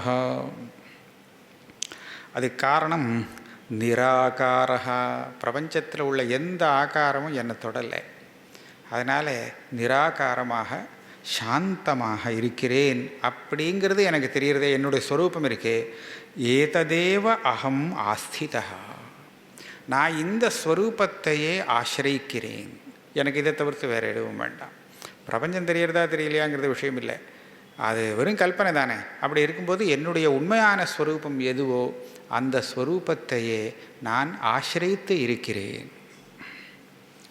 நாத்மா பாவேஷு நோ பாவஹா தத்ர அனந்தே நிரஞ்சனே இதி அசக்தஹ அஸ்பிருஹ சாந்தஹ ஏததேவாகம் ஆஸ்திதஹ. நான் எப்படி சாந்தமாக இருக்கேன் அப்படிங்கிறது இந்த ஸ்லோகத்தில் காண்பிக்கிறாரா ஜனகர். நாத்மா பாவேஷு நோ பாவஸ்தத்ர, இந்த ரெண்டு வாக்கியத்தை பார்க்கணும். இந்த ஆத்மஸ்வரூபம், பாவம்னா இங்கே தேகாதி பதார்த்தங்களை எடுத்துக்க வேண்டியது, அனாத்மா. இந்த ஆத்மாவானது அந்த அனாத்மாவான தேகாதிகளோடு சம்பந்தப்படலை. அதில் இது இருக்குது அப்படின்னு நமக்கு தெரிஞ்சாலும் அதில் இருக்குங்கிறது வாஸ்தவம் இல்லை. சரி, அப்போ ஆத்மாவில் அது இருக்குன்னாவது சொல்லலாமே. அதில் வேணுன்னா ஆத்மா இருக்க வேண்டாம். ஆனால் ஆத்மா சமுத்திரம் போல் இருக்குது. அந்த சமுத்திரத்தில் இந்த தேகாதிகள்லாம் வந்துருத்தே, பிரபஞ்சம் இருக்கே. பிரபஞ்சம் வந்துருக்கோ இல்லையோ, அப்போ இருக்குது தானே. அப்போ அப்படின்னு கேட்டால் அதுவும் இல்லைன்னுட்டார். நோ பாவஹா தத்ர, தேகாதிகள் அந்த ஆத்மஸ்வரூபத்திலே இல்லை. இது எப்படி நம்ம எடுத்துக்கணும் அப்படின்னு கேட்டால், இந்த பூதலம் இருக்குது, பெரிய தரை. இந்த தரையில் நான் ஒரு பானையை வைக்கிறேன். இப்போ பானையில் தரை இருக்கா, தரையில் பானை இருக்கான்னு கேட்டால் நம்ம என்ன சொல்லணும்? தரை தான் பெருசாக இருக்குது, அதனால் அது பானையில் வைக்க முடியாது. பானை சின்னது, இந்த சின்னத்தில் பெருசு இருக்க முடியாது அப்படின்னு நினச்சிட்டு நாம் என்ன சொல்லுவோம்? தரையில் பானை இருக்குது அப்படின்னு சொல்லுவோம். சரிதானே? தரையில் பானை இருக்குது, கரெக்டு, யோஜனை பண்ணி சொல்லியிருக்கேன். இப்போ நான் என்ன பண்ணுறேன்? அந்த பானையை அப்படியே தூக்கிடுறேன். பானை இருக்குது, தரை இருக்குது, ஆனால் சம்பந்தமே இல்லை. அப்படி இருக்கும்போது பானை தரையில் இருக்கா அப்படின்னு கேட்டால் இல்லைன்னு தானே சொல்லணும், இல்லையா? பானையில் தரையும் இல்லை, தரையில் பானையும் இல்லை, ரெண்டும் தானே. அதே மாதிரி இருக்கிறச்சியே சொல்கிறது. சம்பந்தம் இருக்கிறதாக தெரியும் போதே அந்த சம்பந்தம் இல்லை அப்படின்னு சொல்லிட்டா, அப்போ நான் அதில் இல்லை, அது என்னிடத்துல இல்லை, ரெண்டுமே இல்லை. நான் நானாக இருக்கேன், அது அதுவாக இருக்குது, அவ்வளோதான். ஏவஞ்ச தத்ர அனந்தே நிரஞ்சனே இதி அசக்தா. அதான் சொல்ல, அசக்தா அஸ்பிருஹா சாந்தா. இந்த பிரபஞ்சத்தில் எந்த விஷயமும் எனக்கு பிரீத்தியை கொடுக்கக்கூடியது இல்லை. அதனால் அந்த பிரபஞ்சத்தில் எந்த விஷயத்திலையும் எனக்கு ஸ்பிருஹா, ஆசை இல்லை. ஆசை இல்லாததுனால சாந்தமாக இருக்கேன். எப்படி இவர் சாந்தமாக அதிசாந்தா அப்படின்னு சொன்னாரோ இல்லையோ, இவர் சாந்தமாக இருக்கிறதுக்கு காரணம் என்ன? ஆசை இல்லை, அதுதான். அதனால தான் சாந்தமாக இருக்காராம். ஆசையே இல்லைன்னா ஆசைப்படுறதுக்கு ஒன்றும் இல்லை, வேறு தனியாக இல்லையே. அதனால் அசக்தா அஸ்பிருஹா சாந்தா ஏததேவாகம் ஆஸ்திதா. நான் இந்த ஸ்வரூபத்தை ஆசிரியச்சுட்டு இருக்கேன், இதுக்கு மேலே எனக்கு ஒன்றும் தேவையில்லை. அஹோ சின்மாத்திரமேவாகம் இந்திரஜாலோபமம் ஜகத் அதோ மம கதம் குத்திர ஹேயோபாதேய கல்பனா. நம்ம விஷயத்தை பார்த்தோன்னா அதுக்கு ஆசைப்படலாம் இல்லையா? ஆசை எப்படி வருது அப்படின்னு கேட்டால், ஆசையோ துவேஷமோ ரெண்டுக்கும் சமானமான ஒரு நியாயம். இந்த விஷயத்தை பார்க்குறோம், இந்த விஷயம் நம்மளை சேர்ந்ததாக ஆகணும் அப்படின்னு தான் ஆசை. ஆசையுடைய ஸ்வரூபம் எப்போவுமே இதம் மே பவத்து, இது அங்கே இருக்குது அதுதான் இருக்கே, நீ இருக்கா என்ன ஆசைப்படுறது தான் இருக்கே அப்படின்னு சொன்னால் அது இருந்தால் போகாது, அது என்னுடையதாக இருக்கணும் அப்படின்னு தான் ஆசை இல்லையா? வெறும் ஸ்வரூபத்தாக இருந்து விட்டால் போகாது, அது என்னுடையதாக இருக்கணும் அப்படிங்கிறது தான் ஆசையுடைய ஸ்வரூபம். அப்போது என்னுடையது அப்படிங்கிற ஒரு பாவம் ஆசையில் நம்ம சொன்னாலும் சொல்லாட்டாலும் இருந்துகிட்டே இருக்கணும். நான் ஆசைப்படுறேன், எனக்கு வேணும் அப்படின்னா அது என்னோட சம்மந்தப்பட்டாகணும். இதே மாதிரி துவேஷம்னு சொன்னால் அது என்கிட்ட ஏற்கனவே சம்மந்தப்பட்டிருக்கு, அதை நான் விலக்கி விடணும். அப்படியா இருந்தால், விளக்க வேண்டியதாக இருந்தால் அப்போ துவேஷம் வரும். ஆனால் நான் எந்த விஷயத்தை ஆசைப்பட வேண்டுமோ, எந்த விஷயத்திலே நான் துவேஷிக்க வேண்டுமோ, வேண்டான்னு விளக்க வேண்டுமோ, அது ரெண்டுமே வெறும் கல்பனை அப்படின்னு ஆயிடுச்சுன்னு வச்சுங்கோ. அதுக்கப்புறம் எனக்கு அது மேலே ஆசையோ துவேஷமோ வர முடியுமோ? வராது. இதை இங்கே சொல்கிறார். அஹோ சின்மாத்திரமேவாகும், என்னுடைய ஸ்வரூபம் சுத்த சைத்தன்ய ஸ்வரூபம், எதுலேயும் சம்பந்தப்படாத அசங்கமான ஸ்வரூபம். ஆனால் ஜெகத் தெரிகிறதுன்னு கேட்டால் இந்திரஜாலோபமம் ஜெகத்து, அது சொப்படு வித்தியகாரம் காமிக்கக்கூடிய அந்த இந்திரஜாலத்துக்கு சமானமாக தெரிஞ்சிட்ருக்கு. இந்திரஜாலம்னு சொன்னாலே அதோடு நமக்கு சம்பந்தம் இல்லை, அது பொய், உண்மை இல்லைன்னு ஆகிடும். உண்மை இல்லைன்னா அதில் எனக்கு ஆசையும் வராது, அதை நிவர்த்தி பண்ணிக்கணுங்கிற துவேஷமும் வராது. ராகம் துவேஷம் ரெண்டுக்கும் இடமில்லை. அதோ மம கதம் குத்திர ஹேயோபாதேய கல்பனா, நான் எந்த விஷயத்தை நிவர்த்தி ஹேயம், இது என்னால் தவிர்க்க வேண்டியது அப்படின்னு எனக்கு ஹேயமாக எது இருக்க முடியும், எந்த விஷயத்தை நான் சம்பாதிக்க வேண்டும், என்னோடதாக்கி கொள்ள வேண்டும் அப்படின்னு உபாதேயமாக எது இருக்க முடியும், அந்த மாதிரி இருக்கிறதுக்கு இந்த கல்பனைக்கே இடம் இல்லாமல் போச்சே. கதம் கேன, அது எல்லாமே ஒன்றுமே இல்லைங்க. கதம் குத்திர ஹேயோபாதேய கல்பனா. ஏன்னா எந்த வஸ்துவை நான் நிவர்த்தி பண்ணணும் அப்படின்னு எல்லாரும் நினைக்கிறாளோ அது ஒரு இந்திரஜாலம் போல காணப்படுகிறதுங்கிறது தெரிஞ்சாச்சுன்னா அதுக்கப்புறம் அதை நிவர்த்தி பண்ணிக்கணுங்கிற ஒரு அவசியம் ஏற்படாது. அது ஏற்கனவே இல்லாததை போய் எதுக்காக நிவர்த்தி பண்ணணும் அப்படின்னு. இந்த ஸ்லோகங்களில் ஜனகர் தன்னுடைய ஞானத்தை 2 பிரகடனத்தில் அவரே பேசிட்டார். ரொம்ப திருடமாக இருக்குங்கிறத தெரிவிச்சு விட்டார் அஷ்டாவக்ரனுக்கு. இப்போ அஷ்டாவக்ரன் பார்த்தார், இனிமேல் ஒரு பந்த மோக்ஷம், பந்தன்னா என்ன மோக்ஷம்னா என்னங்கிறதெல்லாம் தெரிவிக்கிறார். இது எதுக்காக தெரிவிக்கிறார்? இவருக்கெல்லாம் எல்லாம் முடிஞ்சு போச்சே, முக்தராக தானே இருக்கார் அப்படின்னு கேட்டார். அபிநந்தித்தும்னு இந்த வியாக்கியானக்காரர் போடுறார். இதில் இவரை பரீட்சை பண்ணி அந்த பரீட்சையில் இவர் நல்லா பாஸ் ஆகிட்டார் அப்படின்னு தெரிஞ்ச உடனே அவரை இன்னும் கொஞ்சம் உற்சாகப்படுத்தி அவரை பிரசம்சை பண்ணுறதுக்காக, ஸ்தோத்திரம் பண்ணுறதுக்காக இனிமேல் பேசுகிறது எல்லாமே. இனிமேல் அவருக்கு உபதேசமாக பேசுகிறது இல்லை, உபதேசம்லாம் ஆயிடுத்து. ஞானிகள் எப்படி இருப்பா, எப்படி இருக்கணும் சாதகன் அப்படிங்கிறது சொல்கிறதெல்லாம், எப்படி நீ இருந்திருக்கே அப்படிங்கிறதெல்லாம் சொல்லி காமிக்கிறார். இப்படி இருந்தியோனோ ஏற்கனவே, இப்போ இப்படி இருக்கே பாரு, அதனுடைய பலம் கிடச்சிருக்கு பாரு அப்படின்னு சொல்கிற மாதிரி அந்த பலத்தை வசதியாக சொல்கிறதுக்காக சொல்கிறதா. இது சாதாரணமாக இது சொல்ல வேண்டிய அவசியம் என்ன? அவரை சந்தோஷம் படுத்தணுமா சிஷ்யனே, அதனால் ஏதாவது லாபம் உண்டா அப்படின்னு மறுபடியும் அங்கே கேள்வி வருமோ இல்லையோ? அதுக்கு ஒரே காரணம்தான். பகவத்பாதாள் பாஷ்யத்தில் என்ன சொல்லியிருக்காருன்னா, இந்த ஞானிகளை பற்றி பேசுகிறதெல்லாம் இருக்கே, அவள் எப்படி இருப்பா அப்படின்னு அர்ஜுனன் கேட்குறான். இப்படி இருப்பா, அப்படி இருப்பா, அப்படி இருப்பான்லாம் அவளை பற்றி வர்ணிக்கிறா. இந்த வர்ணிக்கிறது எதுக்காக அப்படின்னு கேட்டால், ஞானியை அடையாளம் கண்டுபிடிக்கிறதுக்காக இல்லை. இந்த லக்ஷணங்களெல்லாம் வச்சு இவர் தான் ஞானி அப்படின்னு கண்டுபிடிச்சி விடலாம் அப்படிங்கிறதுக்காக இல்லை, அதுக்காக சொல்லலை. அப்போ எதுக்காகன்னு கேட்டால், சாதகனாக இருக்கிறவனுக்கு தேவையான குணங்களை அங்கே இருக்கிறதாக வர்ணிக்கிறது தான்.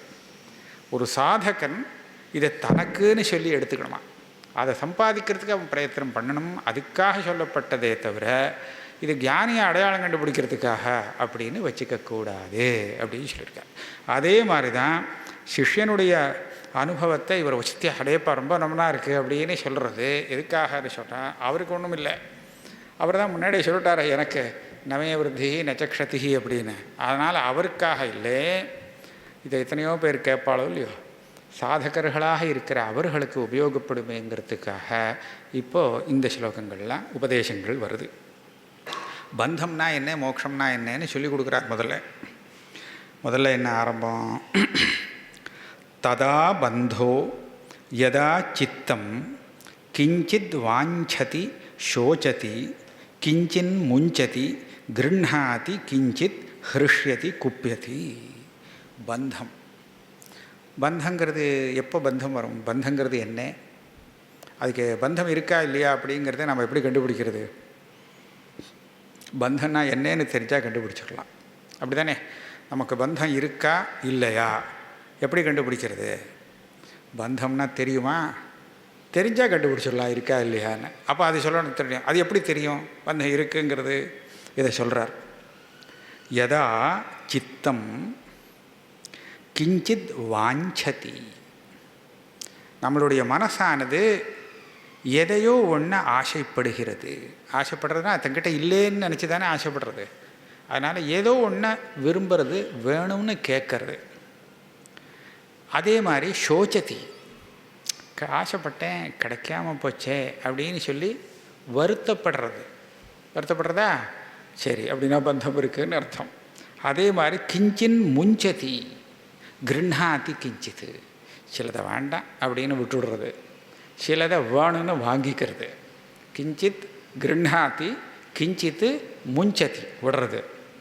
அதுக்கப்புறம் ஹிருஷ்யதி குப்பியதி, சில சமயம் சந்தோஷமாக இருக்கு, சில சமயம் ரொம்ப கோவப்படுறது, இப்படிலாம் இருக்கா சித்தம். ததா பந்தா, இப்போ சொன்ன விஷயங்களில் ஏதாவது ஒன்று, எல்லாமே மொத்தமாக இருக்கணும்னு அவசியம் இல்லை, ஒரே சமயத்தில் இருக்கணும்னு இல்லை, எல்லாமே வரும். ஆனால் ஒரே சமயத்தில் எல்லாம் இருக்கணும்னு அவசியம் இல்லை, ஒன்றோ ரெண்டோ இந்த விஷயங்களில் ஏதாவது தனக்கு இருக்கா, சரி அப்படின்னா பந்தம். அப்போ தான் அது பந்தம் இருக்குங்கிறதுக்கு இது அடையாளம். அப்போ மோக்ஷங்கிறது என்ன? ததா முக்தி, அப்போ தான் முக்தின்னு விட்டாராம். என்ன முக்தி? யதா சித்தம் ந வாஞ்சதி ந சோச்சதி ந முஞ்சதி ந கிருண்ணாதி ந ஹிருஷ்யதி ந குப்பியதி. இப்போ சொன்னது ஒன்றுமே இல்லை, ஒன்றுமே வரல, ஒரு ஆசையும் இல்லை, ஒரு சோகமும் இல்லை, எதையும் விடவும் இல்லை, எதையும் எடுத்துக்கவும் இல்லை, ஹர்ஷமும் இல்லை, கோபமும் இல்லை. அப்படி இருந்துடுத்துன்னு சொன்னால் இதுதான் முக்தி. இதுதான் முக்தி நிலை. முக்தி நிலை இப்படி தான் இருக்கும். இது ரொம்ப சுலபமாக புரியுறது இல்லையா? இந்த மாதிரி யாராவது சொல்லிக் கொடுத்தாலும் கேட்டால் இவ்வளவு சுலபமாக நம்ம எந்த நிலையில் இருக்கோம் அப்படின்னு கண்டுபிடிச்சிக்கிறதுக்கு சொல்லி கொடுத்துட்டார். ததா பந்தா, மறுபடியும் இன்னொன்று சொல்கிறார், இதை வச்சு இன்னும் கண்டுபிடிக்கலாம். ததா பந்தோ யதா சித்தம் சக்தம் காஸ்வபி திருஷ்டிஷு ததா மோக்ஷா யதா சித்தம் அசக்தம் சர்வதிருஷ்டிஷு. இங்கே பாருங்க, இந்த சித்தமானது சில திருஷ்டிகளில் சம்பந்தப்பட்டு இருக்கு. திருஷ்டினா என்னது? ஒன்றும் இல்லை. திருஷ்டினா ஒன்றும் இல்லை, நம்ம எதை பார்க்குறோமோ அந்த ஞானம்தான் திருஷ்டி. ஏதோ ஒரு விஷயம் தெரியுது, இது நல்லதாச்சே அப்படின்னு நமக்கு தெரிஞ்சதுன்னா அதில் ஒரு சம்பந்தப்படுத்திட்டோமானால் இது நல்லது, இதோட சேரணும் அப்படின்னு சம்பந்தப்படுத்திட்டோம்னா அந்த திருஷ்டியில் நமக்கு சக்தி, ஆசக்தி இருக்குது அப்படின்னு ஆகும். ஏதோ ஒரு திருஷ்டி, ஏதோ ஒரு விஷயம் தெரியறதே, அந்த விஷய ஞானத்தில் நமக்கு ஒரு ஆசங்கம் அப்படிங்கிறது இருக்குமேயானால் அதுதான் பந்தம். அப்போ பந்தம் இருக்குது. அசக்தம் சர்வ திருஷ்டிஷு, எது தெரிஞ்சாலும் அதில் எனக்கு ஒன்றும் சங்கமே இல்லை. எது எல்லாம் தெரியறது, அதுவும் தெரியுது, இது தெரியுது, அது தெரியுது. இந்திரியங்கள்லாம் இருந்தால் தெரியதான் தெரியும். ஆனால் தெரியும் போது அதில் எனக்கு தெரிஞ்சாலும் தெரிஞ்ச விஷயங்களில் எந்த ஆசக்தியும் வரலை அப்படின்னு சொன்னால் அப்போது ததா மோக்ஷா அப்படின்னு. அதுக்கப்புறம் இன்னும் ஒரு விஷயம் சொல்கிறார். யதா நாகம் ததா மோக்ஷா. இங்கே ஒரு ஆச்சரியமாக இருக்குது. இந்த முதல்ல பார்த்தோன்னா ஒரு ஸ்லோகத்தில் பந்தத்தை சொன்னார், ஒரு ஸ்லோகத்தில் மோட்சத்தை சொன்னார். ஆக 2 ஸ்லோகம் எடுத்துக்க முடியாச்சு. இந்த 3வது ஸ்லோகத்தில் பார்த்தீங்கன்னா அரை ஸ்லோகத்தில் பந்தம் சொன்னார், அரை ஸ்லோகத்தில் மோட்சத்தை சொல்லிவிட்டார், ஒரு ஸ்லோகத்திலேயே முடிச்சு விட்டார். இதுக்கப்புறம் பார்த்தா இவர் என்ன பண்ணிவிட்டார், 4வது ஸ்லோகத்தில் கால் ஸ்லோகம்தான், அந்த ஸ்லோகத்தினுடைய பாதியில் கால் ஸ்லோகத்தில் அவ்வளோ இன்னும் சுருக்கிவிட்டார். பந்தம், கால் ஸ்லோகத்தில் மோட்சம். அது என்னது?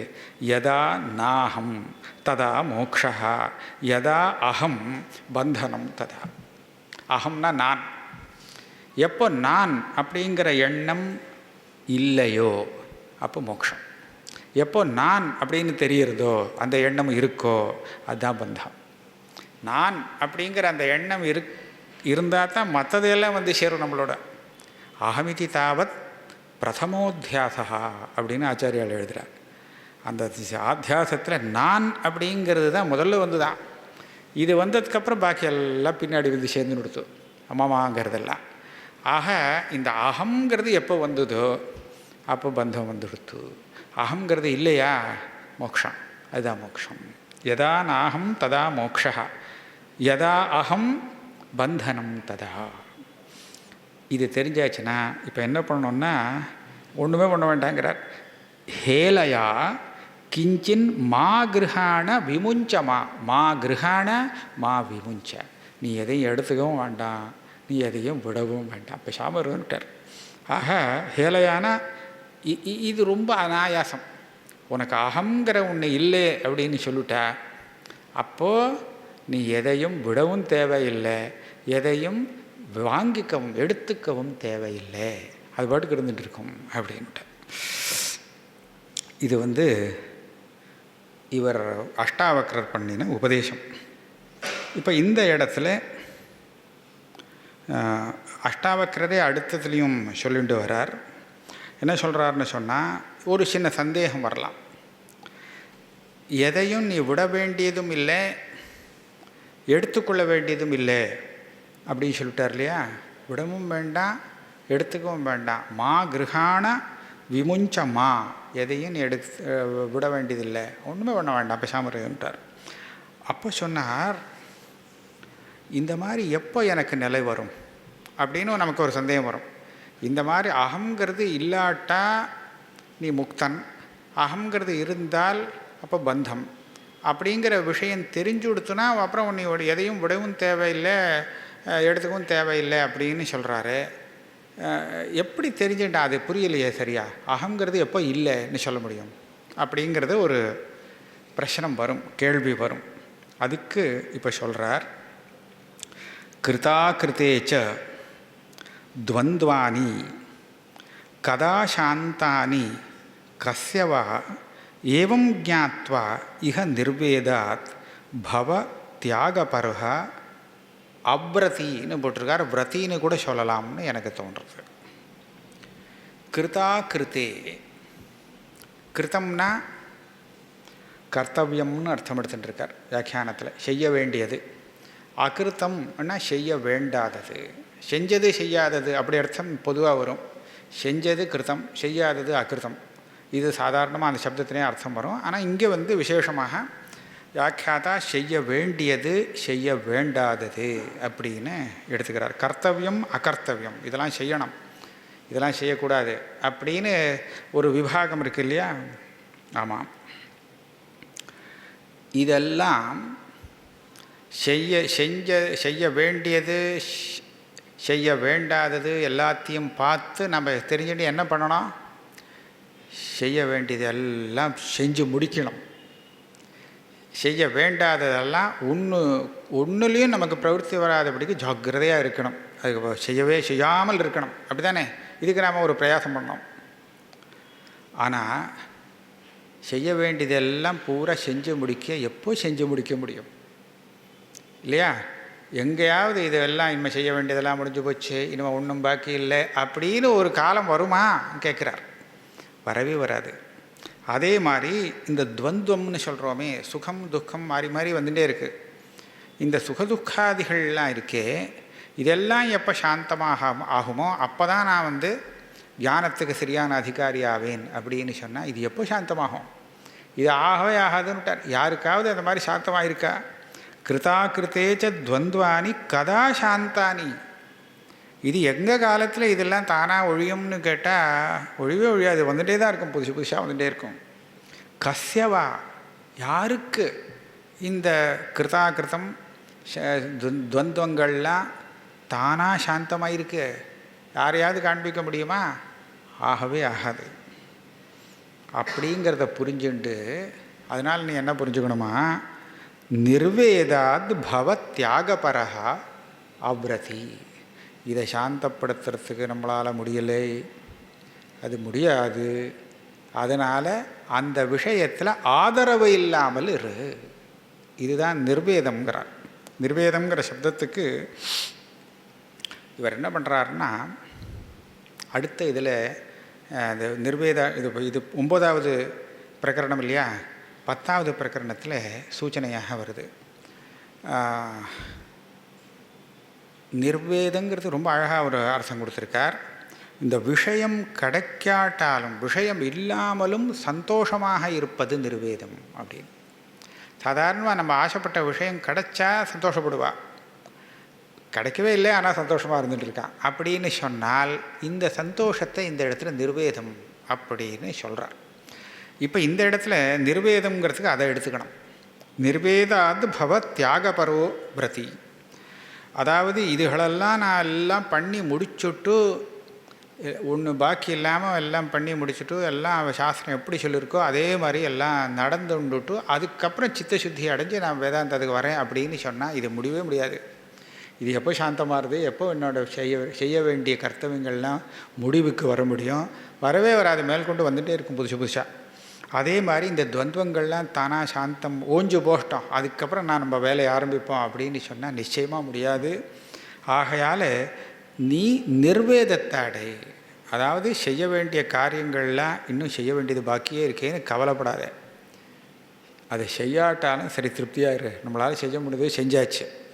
செய்ய வேண்டாதது செய்ய வேண்டாம்னு தவிர்த்து நிறுத்தியாச்சு, இத்தனை காலம் செய்யாமல் இருந்துட்டோம் அப்படின்னு சொல்லி ஏதோ ஒரு இடத்துல முற்றுப்புள்ளியை நாமளாக வச்சுக்க வேண்டியது தான். அதே மாதிரி இந்த துவந்தங்கள்லாம் சகிக்கிறது அப்படிங்கிறதோ, துவந்தத்தை நிவர்த்தி பண்ணுறதோ, இதுவும் தவிர்க்க முடியாத ஒன்று. தற்பாடு வந்துகிட்டே இருக்கும். நிவர்த்தி இது முடிஞ்சு போச்சே அப்படின்னு வராது. அதனால் இது தானாக ஓயாது, இப்படி தான் வந்துட்டு இருக்கும் அப்படின்னு சொல்லி அதில் நீ ஒரு அனாதரவோடு இரு அப்படின்னு சொல்கிறேன். இந்த ஆதரம் கொடுக்க தான் இதுதான் ஜாஸ்தி பலமாயிடுறது. ஒரு விஷயத்தில் நம்ம அதிகமான கவனம் கொடுத்து அது கொடுத்தோன்னா அதுக்கு ஆதரவு வந்துவிடுறது. உடனே அது என்ன ஆகிடுது, அது பலிஷ்டமாகி நம்மளை தாக்க வந்துவிடுறது. ஆக இந்த சீத்தம் உஷ்ணம் இதெல்லாம் இருக்குது பார்த்தீங்களா, இதுகளெல்லாம் நான் ரொம்ப அதிகமான ஆதரவு கொடுக்காமல் இருந்துட்டேன்னா சரி இவன்ட்ட ஒன்றும் நம்ம பலிக்காது சொல்லி அதுவாகவே நிவர்த்தி ஆகிடும். ஆகையால் என்ன சொல்கிறாருன்னா, இது யாருக்கும் தானாக போகக்கூடியது இல்லை. சாந்தமானதுக்கப்புறம் நம்ம வேலையை பார்ப்போம்னா முடியாது. அதனால் நீ இதுகள் விஷயத்தில் இருக்கக்கூடிய ஒரு அபினிவேசம்னு சொல்லக்கூடிய அந்த ஆதரம் இருக்கே, அது இல்லாமல் நீ பாட்டுக்கு இரு. அப்போ என்ன ஆகும்னா இதுதான் தியாகம்ங்கிறார். இதுகளை தியாக பரோ பவ. அப்புறம் அவ்ரத்தின்னு சொல்கிறார். அவ்ரத்திங்கிறது வியாக்கியானம் என்ன பண்ணிருக்காருன்னா, நான் இப்படித்தான் பண்ணணும் அப்படி தான் பண்ணணும்னு ஒரு விரதத்தை எடுத்துகிட்டு அந்த விரதத்தை காப்பாற்றின்னு இருக்கணும் அப்படிங்கிறவனாக இருக்காதேன்னு அர்த்தம் பண்ணுறார். ஆனால் நான் என்ன நினைக்கிறேன், இந்த இடத்துல நீ தியாகபரமாக இருன்னு சொன்னார் இல்லையா, இந்த தியாகத்தையே விரதமாக வைத்துக்கொள். விரதி அதாக இதுகள் விஷயத்தில் அதிகமான ஆதரவு கொடுக்காமல் இதில் ஒரு தியாக புத்தியோடு இரு அப்படின்னு சொன்னாலே இந்த விரதத்தோடு இரு. இந்த விரதம் உனக்கு நியதமாக இருக்கட்டும். ஆக விரத்தின்னு கூட பிரிக்கலாம். இது பவ தியாகபரோ விரதி. உன்னுடைய விரதம் என்ன இதுகள்லாம் இப்படி தான் வந்துட்டே இருக்கும் போயிட்டே இருக்கும், இதெல்லாம் முடித்ததுக்கப்புறம் நம்ம போகலான்னா பண்ண முடியாது அப்படின்னு சொல்லி அந்த விஷயத்தில் நீ உபேட்சிக்க வேண்டும்.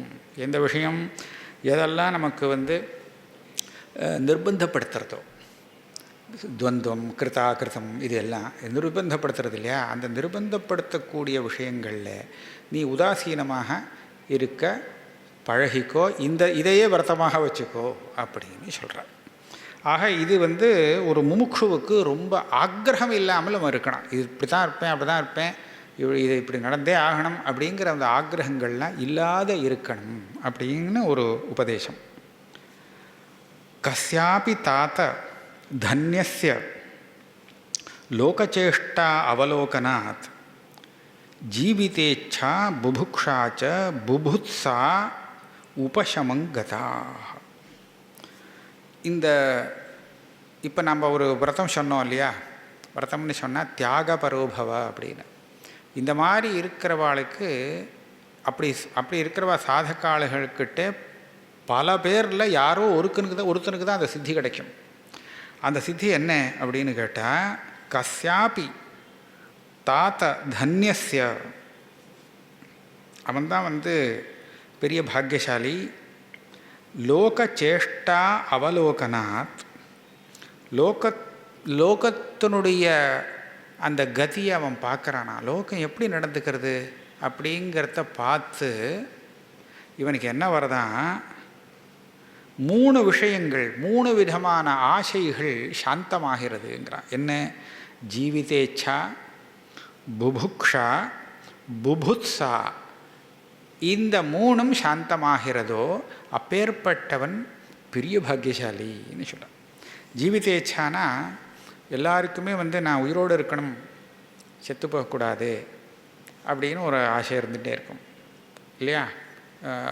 அது ஒரு இயல்பான சுவாபாவிகமான இச்சை. நம்ம உயிரோடு இருக்கணும், ஜீவிச்சுண்டே இருக்கணும், முடிஞ்ச அளவுக்கு எத்தனை காலம் சாமி போட்டிருக்காலும் ஜீவிச்சுட்டு இருக்கணும் அப்படின்னு ஜீவிதத்தில் ஒரு ஆசை. அதே சமயத்தில் போகத்தில் ஒரு ஆசை, சௌக்கியமாக இருக்கணும், இந்த சௌக்கியம் எனக்கு வரணும் அப்படின்னு சௌக்கியத்தில் ஒரு ஆசை. இதுதான் புபுக்ஷா. 3வது புபுத்சா, தத்துவத்தை ஏதோ ஒன்று புதுசாக தெரிஞ்சுக்கணும். புபுத்சா, அது தெரிஞ்சுக்கணுங்கிற ஆசை இருக்குது. இது புபுத்சா. இது 3ம் ஒருத்தனுக்கு இல்லாமல் இருக்கணும்னு சொன்னால் அவன் பெரிய மகாபாகியசாலிங்கிற. இது தானாக தீராது. அதனால தான் இது எல்லா ஆயுசும் நான் ஜீவிச்சுட்டே இருக்கணும் அப்படின்னா ஏதாவது நடக்கக்கூடிய விஷயமா? அது எல்லா போகத்தையும் அனுபவிச்சுட்டே இருக்கணும் அப்படின்னு சொன்னால் எப்போ நடக்கும்? எல்லா போகம் எப்போ நமக்கு கிடைக்கும்? ஒன்றும் கிடைக்காது. அதே மாதிரி புபுத்சா, இதை தெரிஞ்சுக்கணும், அதை தெரிஞ்சுக்கணும் அப்படிங்கிற இந்த ஆசைகள் இல்லையா? இந்த 3 விதமான ஆசைகளும் யாருக்கு சாந்தமானதோ அவனை பாவம் எப்படி சொல்கிறாருன்னா மகாபாகியசாலி. இவனுக்கு இப்படி சாந்தமாகறதுக்கு காரணம் என்னென்னா, ஞானம் சாந்தமாகலை, இந்த லோகத்தை பார்த்தே சாந்தமாகிடுத்துட்டேன்.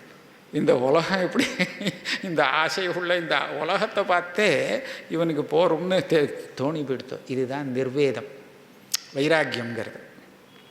லோகச்சேஷ்டா அவலோகனாத் உபசமங்கதான்னு சொல்கிறார். என்ன? ஜீவிதேச்சா, புபுக்ஷா, புபுத்சா, இது 3ம் சாந்தமாக இருக்குமே, அவன் பெரிய பாக்கியசாலி அப்படி சொல்லலாம். ஆக லோகத்தை பார்க்கணும், பார்த்தா தான் அதில் உள்ள தோஷம் தெரியுமா? தோஷம் தெரிஞ்சாதான் நிர்வேதம் வர முடியும். அதுக்காக அங்கே என்ன தோஷம் இருக்குங்கிறத கண்டுபிடிக்கணும். தோஷ திருஷ்டி வேணும். தோஷ திருஷ்டி இருந்தால், அதுக்காக துவேஷத்துக்காக தோஷ திருஷ்டி இல்லை, அந்த தோஷ திருஷ்டி நமக்கு அதுலேருந்து ஒரு வைராக்கியம், நிர்வேதம் வரத்துக்கு காரணமாக ஆகும். அதுதான் தியாகம், வேற ஒன்றும் தியாகம் இல்லை. ஆமாம், அதனால தான் அந்த தியாகங்கிறது அதில் ஒரு ஆதரவு இல்லாமல், ஆதரங்கிறது ஒரு ஆசக்தி இல்லையா? அந்த விஷயத்தில் விசேஷமான ஒரு ஆதரம் அப்படின்னு சொன்னால் அந்த ஆதரவு தான் ஆசக்தி. அது இல்லாமல் இருக்கிறது தான் தியாகம். தியாகம் அனித்யம் சர்வமேவேதம் தாபத்ரிதய தூஷிதம் அசாரம் நிந்தித்தம் ஹேயம் இது நிச்சித்திய சாமியதி. இந்த இச்சைகள்லாம் எப்படி நிவர்த்தியாகும் அப்படின்னு கேட்டால் அதுக்கு காரணம் சொல்கிறா தோஷ தரிசனம். இந்த தோஷ தரிசனத்தினால தான் ஆசை நிவர்த்தியாகும். எப்படி? என்ன தோஷத்தை அவன் பார்க்குறான் எல்லா இடத்துலையும்? எத்தையோ நல்லது விஷயம் இருக்குது, நல்ல விஷயங்கள்லாம் இருக்குது, அதெல்லாம் தோஷம் பார்க்குறேன்னு சொன்னால் இவன் என்னத்தை தோஷத்தை பார்க்குறது? இந்த தோஷத்தை பார்க்குறானா? அநித்தியம் சர்வமே வேதம். எல்லாம் சரிதான், ஆனால் இது சாஸ்வதமாக இல்லையே, நித்தியமாக இல்லையே. எதை பார்த்தாலும் அது சாஸ்வதமாக இல்லைன்னு தெரிகிறது. அது மாத்திரம் இல்லை, தாபத்ரிதய தூஷிதம். 3 விதமான தாபங்கள் வந்து சேர்றது. அப்போ இதில் என்ன இது இருக்குது இல்லையா? ஆத்தியாத்மிகம், ஆதி தெய்வீகம், ஆதி பௌத்திகம் அப்படின்னு ஏதாவது ஒரு தாபம் வந்து நிற்கிறது. ஆக தாபத்ரிதய தூஷிதமாக இருக்குது. அதனால் இது வேண்டாம், இதை விட்டுடலாம் அப்படின்னு அதில் அசாரம் அது வேறு. இதனுடைய சாரம் ஏதாவது இருக்கா அப்படின்னு கேட்டால், கடைசியில் போக போக இதை வச்சுன்னு இதனால் எனக்கு என்ன கிடைச்சிது அப்படின்னு யோசனை பண்ணி பார்த்தா ஒன்றுமே கிடைக்கலன்னு ஆகிடும், ஒன்றுமே இல்லை. அதனால் அசாரம். அது மாத்திரம் இல்லை, நிந்திதம்னு சொன்னார். நிந்திதம் அப்படிங்கிறது ஏன் சொல்கிறா அப்படின்னு கேட்டால், ஞானிகள் வந்து இதை வேண்டான்னு சொல்லி கொடுத்துருக்காங்க. எதையும் நிந்திக்கிறதுல தாத்பரியம் இல்லை. ஞானிகள் சாதகனுக்கு உபதேசம் பண்ணும்போது இது மித்யா, அதுவாக்கம் இதுவாக்கம், அது அசாரம் அப்படிலாம் சொல்லி நிந்திச்சிருக்காங்க. எதுக்காகனா அதுலேருந்து இவன் விலகணுமேங்கிறதுக்காக, அந்த விஷயங்கள்லேருந்து விலகிறதுக்காக நிந்திக்கப்படுறது. நிந்தார்த்தம் இல்லை, அது இந்த வைராக்கியார்த்தம். அதனால் இதை புரிஞ்சுண்டு ஹேயம், அதனால் இதை நிவர்த்திக்க வேண்டியது அப்படின்னு நிச்சித்திய. இந்த நிச்சயம் வந்து கொடுத்தனா சாந்தமாக இருக்க முடியும். இந்த நிச்சயம் ரொம்ப முக்கியமானது. அப்போ தான் மனசு சாந்தமாக இருக்கணும். அதாவது சாந்தமாக இருக்கும்னா எந்த விஷயத்துலையும் இவனுக்கு புதுசாக ஒரு ஆசை வராது அப்படி. அப்புறம் ஒன்று சொல்கிறார், கோசௌ காலஹா வயः கிம்பா யத்ர துவந்த்வானி நோ நிருணாம் தானி உபேக்ஷ யதா பிராப்த வர்த்தி சித்திமவாப்னுயா. சில பேர் சொல்லுவாளாம், இதெல்லாம் இப்போ வேண்டாம், இந்த காலத்துக்கெல்லாம் சரியாக வராது, அது ஒரு வேறு காலம் அப்படின்னு சொல்லி அந்த காலத்துக்கு தான் சரியாக வரும், இந்த நடைமுறைக்கு சரியாக வராது அப்படிலாம் சொல்லிட்டு இருக்காளோ இல்லையோ. அதே மாதிரி இப்போ என்ன வயசு, அதெல்லாம் அப்புறம் பார்த்துக்கலாம் அப்படின்னு சொல்லுவாள். சில பேர் வந்து ஒரு காலத்தை கொடுப்பா இதுக்கு நிர்வேதம் வரத்துக்கு, சில பேர் வயசை எதிர்பார்ப்பா. அந்த வயசு வரணும், இப்போ என்ன அப்படின்னு. அது எந்த காலம் சொல்லுங்கோ? கோசவு காலஹா எத்திர துவந்த்வானி நோந்திருடாம். இந்த துவந்துவமோ மற்ற இதெல்லாம் சொன்னாரே, இந்த சுகந்துக்கம் வராத ஒரு காலம் மனுஷனுக்கு உண்டா? எந்த காலத்தில் சுகம் வராது அப்படின்னு கேட்டால் சொல்ல முடியாது. கிம்பா வயகா, சுகந்துக்கம் வராத அந்த வயசு எது? பால்யத்துலேருந்து துக்கம் எல்லாமே வந்துட்டு இருக்குது, வயதான பிறகு இன்னும் நிறைய வந்துகிட்டே இருக்குது. ஆக இந்த துவந்துவங்கள்லாம் வராத ஒரு வயசு வந்ததுக்கப்புறம் நான் வந்து எல்லாம் பண்ணிக்கிறேன், வேதாந்தத்துக்கு வரேன் அப்படின்னு சொன்னால் அது எந்த வயசு? அந்த மாதிரி வயசே இல்லை. கோசவு காலஹா வயः கிம்பா எத்திர துவந்த்வானி நோ நிருணாம். மனுஷர்களுக்கு இந்த சுகதுக்காதி துவந்துவங்கள் இல்லாத ஒரு காலம், இல்லாத ஒரு வயசு, அது வராத வயசு அப்படின்னு உண்டா? கிடையாதுங்கிறத புரிஞ்சுக்கோ. அது வந்துட்டே தான் இருக்கும். இது பண்ணி அதை வந்து நீ உபேட்சிக்க தான் வேண்டியிருக்கும். அதெல்லாம் வந்து தீர்ந்து முடிஞ்சதுக்கப்புறம் நான் வரேன்னு சொல்ல முடியாதுன்னுட்டார். தானி உபேக்ஷிய. அதனால் துவந்துவம் வரத்தை நீ உபேட்சிக்கணும், அதில் போய் ஈடுபடக்கூடாது, அதிகமான ஆதரவு காமிக்கக்கூடாது. தானி உபேக்ஷிய யதா பிராப்த வர்த்தி சித்திம் அவாப்னுயா. அது ஏதோ சுகமோ துக்கமோ எதோ வந்ததோ வந்துட்டு போட்டோம் அப்படின்னு சொல்லி உபேட்சையாக அதை வந்தத்தை தாங்கிண்டுட்டானேயானால் சித்திமவாப்னுயாத். தாம் ஸ்திதிக்ஷஸ்வ பாரத அப்படிங்கிற இல்லையா? இதெல்லாம் மாத்ரா ஸ்பர்ஷாஸ்து கௌந்தேய சீதோஷ்ண சுக துக்கதாக ஆகமாபாயினः அனித்யாக தாம் ஸ்திதிக்ஷஸ்வ பாரத. இந்த திதிக்ஷை வந்ததுன்னு வச்சுக்கோ, அது நம்மளை ரொம்ப பாதிக்காதான். அதை அடுத்த ஸ்லோகத்தில் சொல்கிறார். யம்ஹின வியதயந்தேதே புருஷர்ஷபா சம துக்க சுகம் தீரம் சோமிருதத்வாய கல்பதே.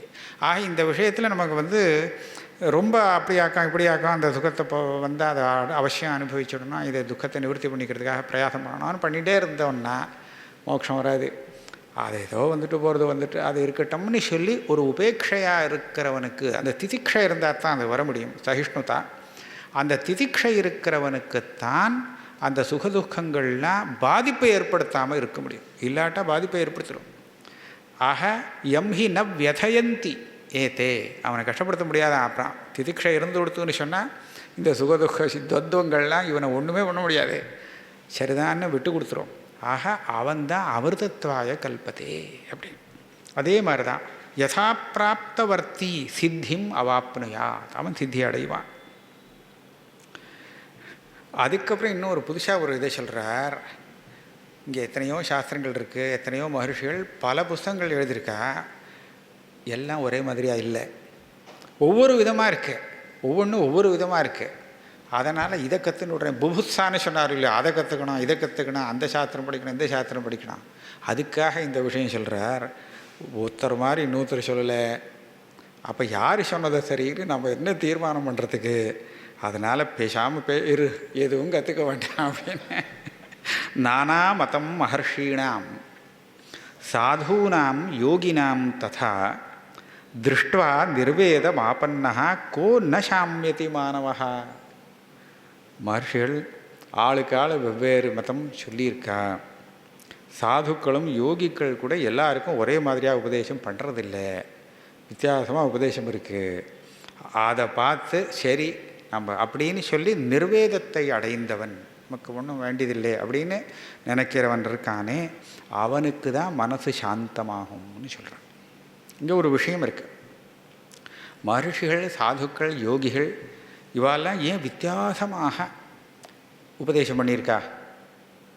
வித்தியாசமாக உபதேசம் பண்ண வேண்டிய அவசியம் என்ன அப்படின்னு கேட்டால், அவாவா கிட்ட எந்த சிஷ்யாள் வந்தாலோ அந்த சிஷ்யாளுடைய மனோநிலை, அவளுடைய அதிகாரத்தை பார்த்து அவளுக்கு உபதேசம் பண்ணியிருக்கா.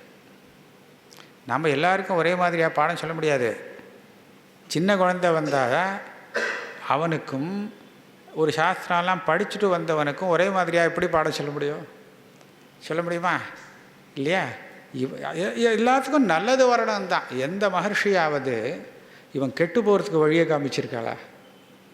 படியில் வேணால் வித்தியாசம் இருக்கலாம். இந்த முதல் படியை உபதேசிச்சார், அவர் கடைசி படிக்க உபதேசிக்கா, அப்படி போயிருக்கான் படிப்படியாக. ஆனால் யாருமே கீழே போகிறதுக்கு உபதேசம் பண்ணலை. நீ கெட்டு போகிறதுக்கு ஏதோ ஒரு வழி சொல்லித்தர உனக்கு அப்படின்னு சொல்லி அந்த மாதிரி யாருமே பண்ணலை.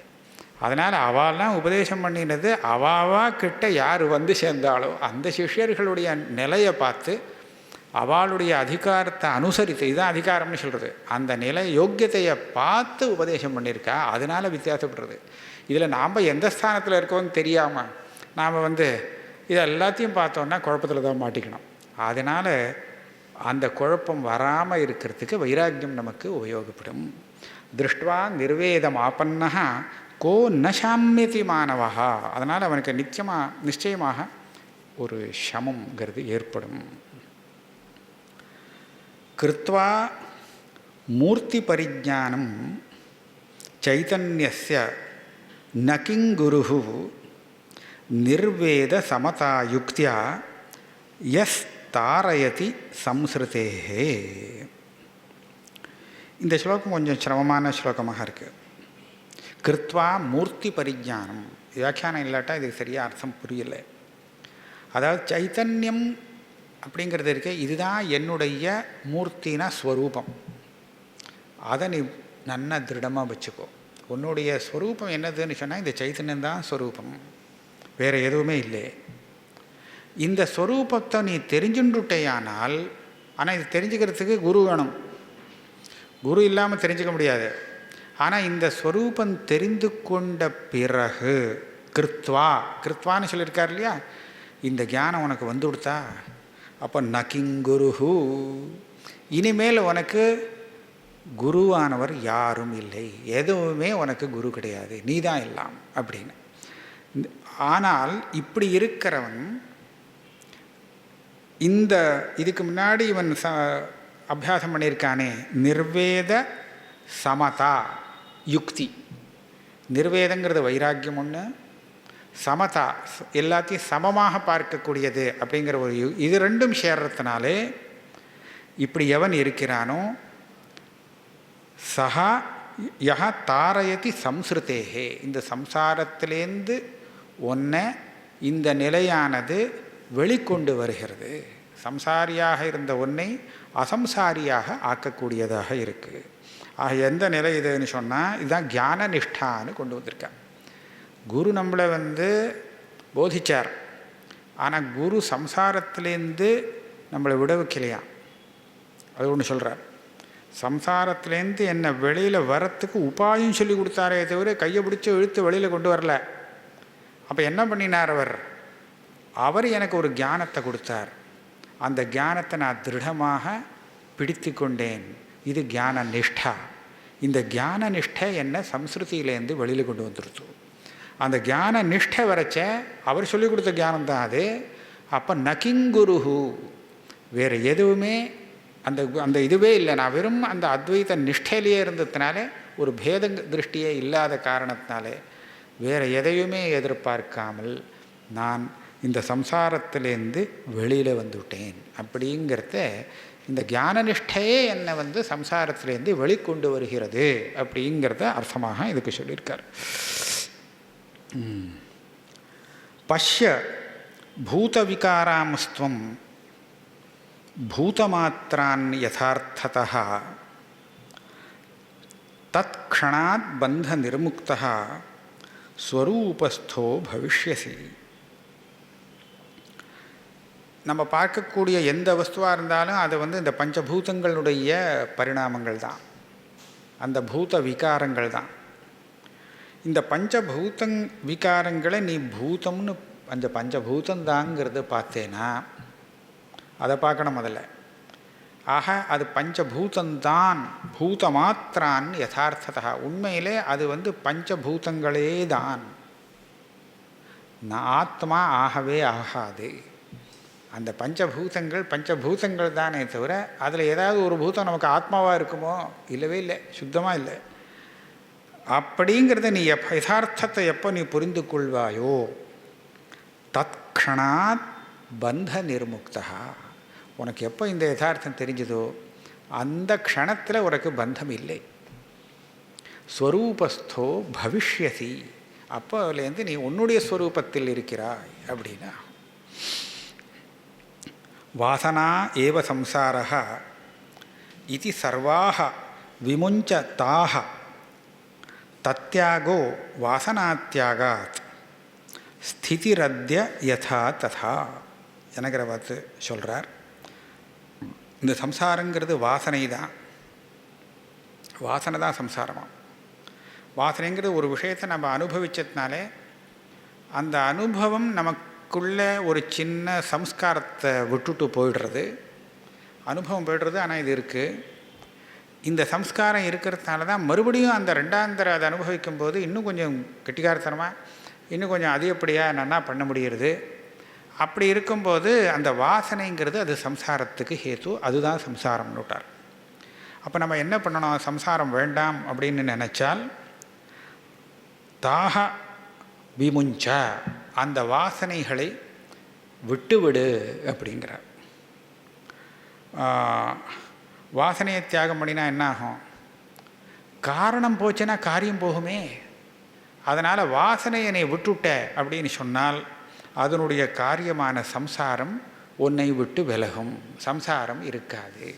தத் தியாகா வாசனா தியாகா. சரி, சம்சாரம் போச்சுன்னா அதுக்கப்புறம் என்ன பண்ணணும்னா, நீ இப்போ இருக்கே அப்படி தான் இருப்பேன்ட்ட. இப்போ எதில் எந்த ஸ்வரூபத்தில் இருக்கியோ அதுதான். ஸ்திதி ரத்ய யதா ததா. இன்றைக்கி நீ எப்படி இருக்கியோ, ஜனக்கரை பார்த்து தானே சொல்கிறார், இன்றைக்கி நீ எப்படி இருக்கியோ அதே மாதிரி இருப்பே அப்படின்னு. வித்தியாசம் வராமல் இருக்கும். அதுதான் அதனால் வரக்கூடிய பலம். இதோட இந்த 9வது பிரகரணம் முடிகிறது. இதுக்கப்புறம் அந்த நிர்வேதம்னு சொன்னோம் இல்லையா, நிர்வேதம்.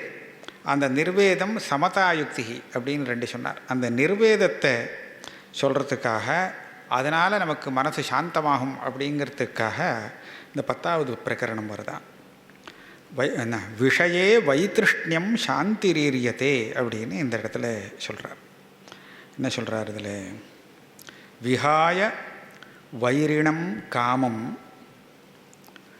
அர்த்தஞ்சானர்த்த சங்குலம் தர்மமப்யேதயோர் ஹேதும் சர்வத்திர அநாதரங்குரு.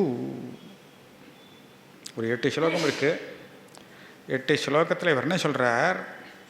முதல்ல காமங்கிறது நமக்கு சத்ருவான், ஞானத்துக்கு சத்ரு. கீதையிலேயே சொல்லியிருக்கார், ஏதாவது சத்ருன்னுட்டார். அதுதான் நமக்கு வித்தேன மிக வைரீணம் அப்படின்னுட்டார். அதனால் அது நமக்கு ஞானம் வரத்துக்கு சத்ருவாக இருக்குது, அதை விட்டுடுன்னுட்டார். விகாய வைரிணம் காமம். இந்த காமத்தை முதல்ல விடு. 4 புருஷார்த்தத்தில் காமங்கிறத விட்டாச்சு. அர்த்தம் அது அனர்த்தம்னு சொல்கிறார். அர்த்தஞ்ச அனர்த்த சங்குலம். எல்லா விஷயத்துலையும் அனர்த்தத்தோடு சேர்ந்ததாக இருக்கா. அர்த்தங்கிறது அனர்த்தந்தான் ஜாஸ்தி அதோடு சேர்ந்துட்டு இருக்கு. ஆக சிரமம் ஜாஸ்தியாக கொடுக்கக்கூடியது அந்த அனர்த்தத்துக்கு அர்த்தம்னு பேர் வச்சுருக்கா. அப்படியாக இருக்குது. அதையும் விகாய, அதையும் விட்டுடு. அப்போ தர்மம் 4 புருஷார்த்தத்தில் அதை வச்சுக்கிடவா வேண்டாமான்னு, அதுவும் என்ன பண்ண போகிற, விட்டுடுன்னு விட்டார். அது என்ன சொல்கிறார்? தர்மமப்யேதயோர் ஹேதும். ஜாக்கிரதையாக போட்டார். இந்த அர்த்தம் காமம் இது அடையறதுக்கு ஹேதுவான தர்மத்தை, அதாவது எந்த தர்மத்தை, காமிய கர்மான அர்த்தமாகும். எந்த ஒரு காமிய கர்மாக்களை நீ அனுஷ்டானம் பண்ணுறதுனாலே உனக்கு அபேட்சிதமான ஆசைப்பட்ட விஷயங்கள்லாம் கிடைக்கிறதோ, அர்த்தம் நிறைய கிடைக்கிறதோ, அப்பேற்பட்ட அந்த தர்மத்தையும் விகாய, அதையும் விட்டுவிடலாம் அப்படின்னார். ஆக நித்தியகர்மாவெல்லாம் விட்டுருவோன்னு சொல்லலை. ஏன்னா அது விட்ட ஆபத்தில் வரும், விட்டத்தினால தோஷம் வரும். அதனால் அப்படி சொல்லதே. ஏதையோர் ஹேதும், இந்த காமம் அர்த்தம் இது ரெண்டுக்கும் காரணமாகக்கூடிய தர்மமபி வேண்டாம், விகாய.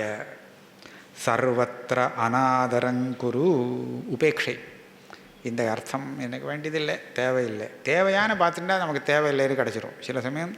அதாவது நமக்கு மனசு சரியாக இருந்தது அப்படின்னு சொன்னால், இது நமக்கு வேணுமான்னு யோஜனை பண்ண ஆரம்பித்ததுன்னா அப்போ வேண்டான்னு தான் நிற்கும். அப்போ அந்த விதத்தில் பார்க்குறச்ச இது எல்லாத்துலேயும் நீ அநாதரம் பண்ணு, உபேக்ஷாங்குரு. ஏன் இது எப்படி உபேட்சிக்கிறது, இதெல்லாம் ரொம்ப தேவையாக இருக்குது போல இருக்கே அப்படின்னு சொன்னால் அதை சொல்கிறார். எல்லா விஷயமும், எந்த விஷயத்தை நீ தேவைன்னு நினச்சாலும் அதெல்லாம் எத்தனை நாள் உன்னோட இருக்க போகிறது? கொஞ்ச நாள் இருக்கும், அவ்வளோதான். நீ சம்பாதிச்சது அதோட முடிஞ்சு போய்டும். நீயாவது அதை விட்டு போய்டுவே, இல்லை அதுவாவது ஒன்றை விட்டு போய்டும். ஆக அது ஒன்றும் சாஸ்வதம் கிடையாதுங்கிறத புரிஞ்சுக்கோங்கிற. ஸ்வப்னேந்திர ஜாலவத் பஷ்ய தினானி 3 பஞ்சவா மித்திர க்ஷேத்திர தன அகார தார தாயாதி சம்பதா. உலகத்தில் நமக்கு சம்பத்துன்னு சம்பாதிக்கக்கூடியது இதெல்லாம் தான் இருக்குது. மித்திரன், நிறைய மித்திரால் சம்பாதிக்கிறா, ஸ்நேகிதர்களை. க்ஷேத்திரம் பூமி, தனம் சம்பாதிக்கிறா. அகாரம் வீடு, தார மனைவி, தாயம், இந்த மாதிரி நிறைய விஷயங்கள் சம்பத்துகள்னு சொல்கிறோம். இது எல்லாத்தையும் நீ ஸ்வப்ன இந்திரஜாலவத் பஷ்ய, ஸ்வப்னம் போல பொய்யானது அப்படின்னு நீ பாரு. ஏன் அப்படின்னு கேட்டால், இதெல்லாம் எத்தனை நாள் நம்மளோடு சேர்ந்து இருக்கும்? 1 நாளா, 3 நாளா, 5 நாளா, நாள்னு வச்சுக்கலைன்னா தினானி விட்டுட்டு தினத்துக்கு வருஷம் அதாவது வச்சுக்கலாம். ஏதோ ஒரு குறிப்பிட்ட காலத்தான் அதுக்கு உதாரணம். அது உபலக்ஷணமாக சொல்லப்பட்டது. இதெல்லாம் பெரிய சாஸ்வதமாக நம்ம கூட இருக்கவே போகிறது இல்லை. அதனால் இதெல்லாம் சொப்பன இந்திரஜாலம் போல நீ நினை. எத்திர எத்திர, இதுவும் நன்னா இருக்கு. எத்திர எத்திர பவேத் திருஷ்ணா சம்சாரம் வித்தி தத்திர வை. பிரௌಢ வைராக்கியமாசிரித்ய வீத திருஷ்ணா சுகி பவ.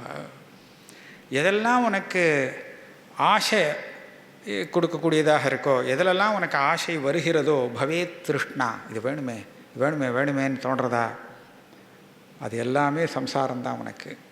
வித்தி தத்ரவை. அதனால் நீ என்ன பண்ணணும்?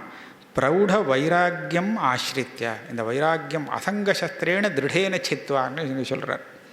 அந்த பிரௌಢமான வைராக்கியங்கிற சஸ்திரத்தை அதை ஆசிரியனம் பண்ணி வீத திருஷ்ணா, திருஷ்ணை இல்லாதவனாக சௌக்கியமாக இரு. திருஷ்ணை போனாலே சௌக்கியமாக இருக்கும். ஆசை இல்லாமல் இருந்தால் சௌக்கியம் விட்டார்.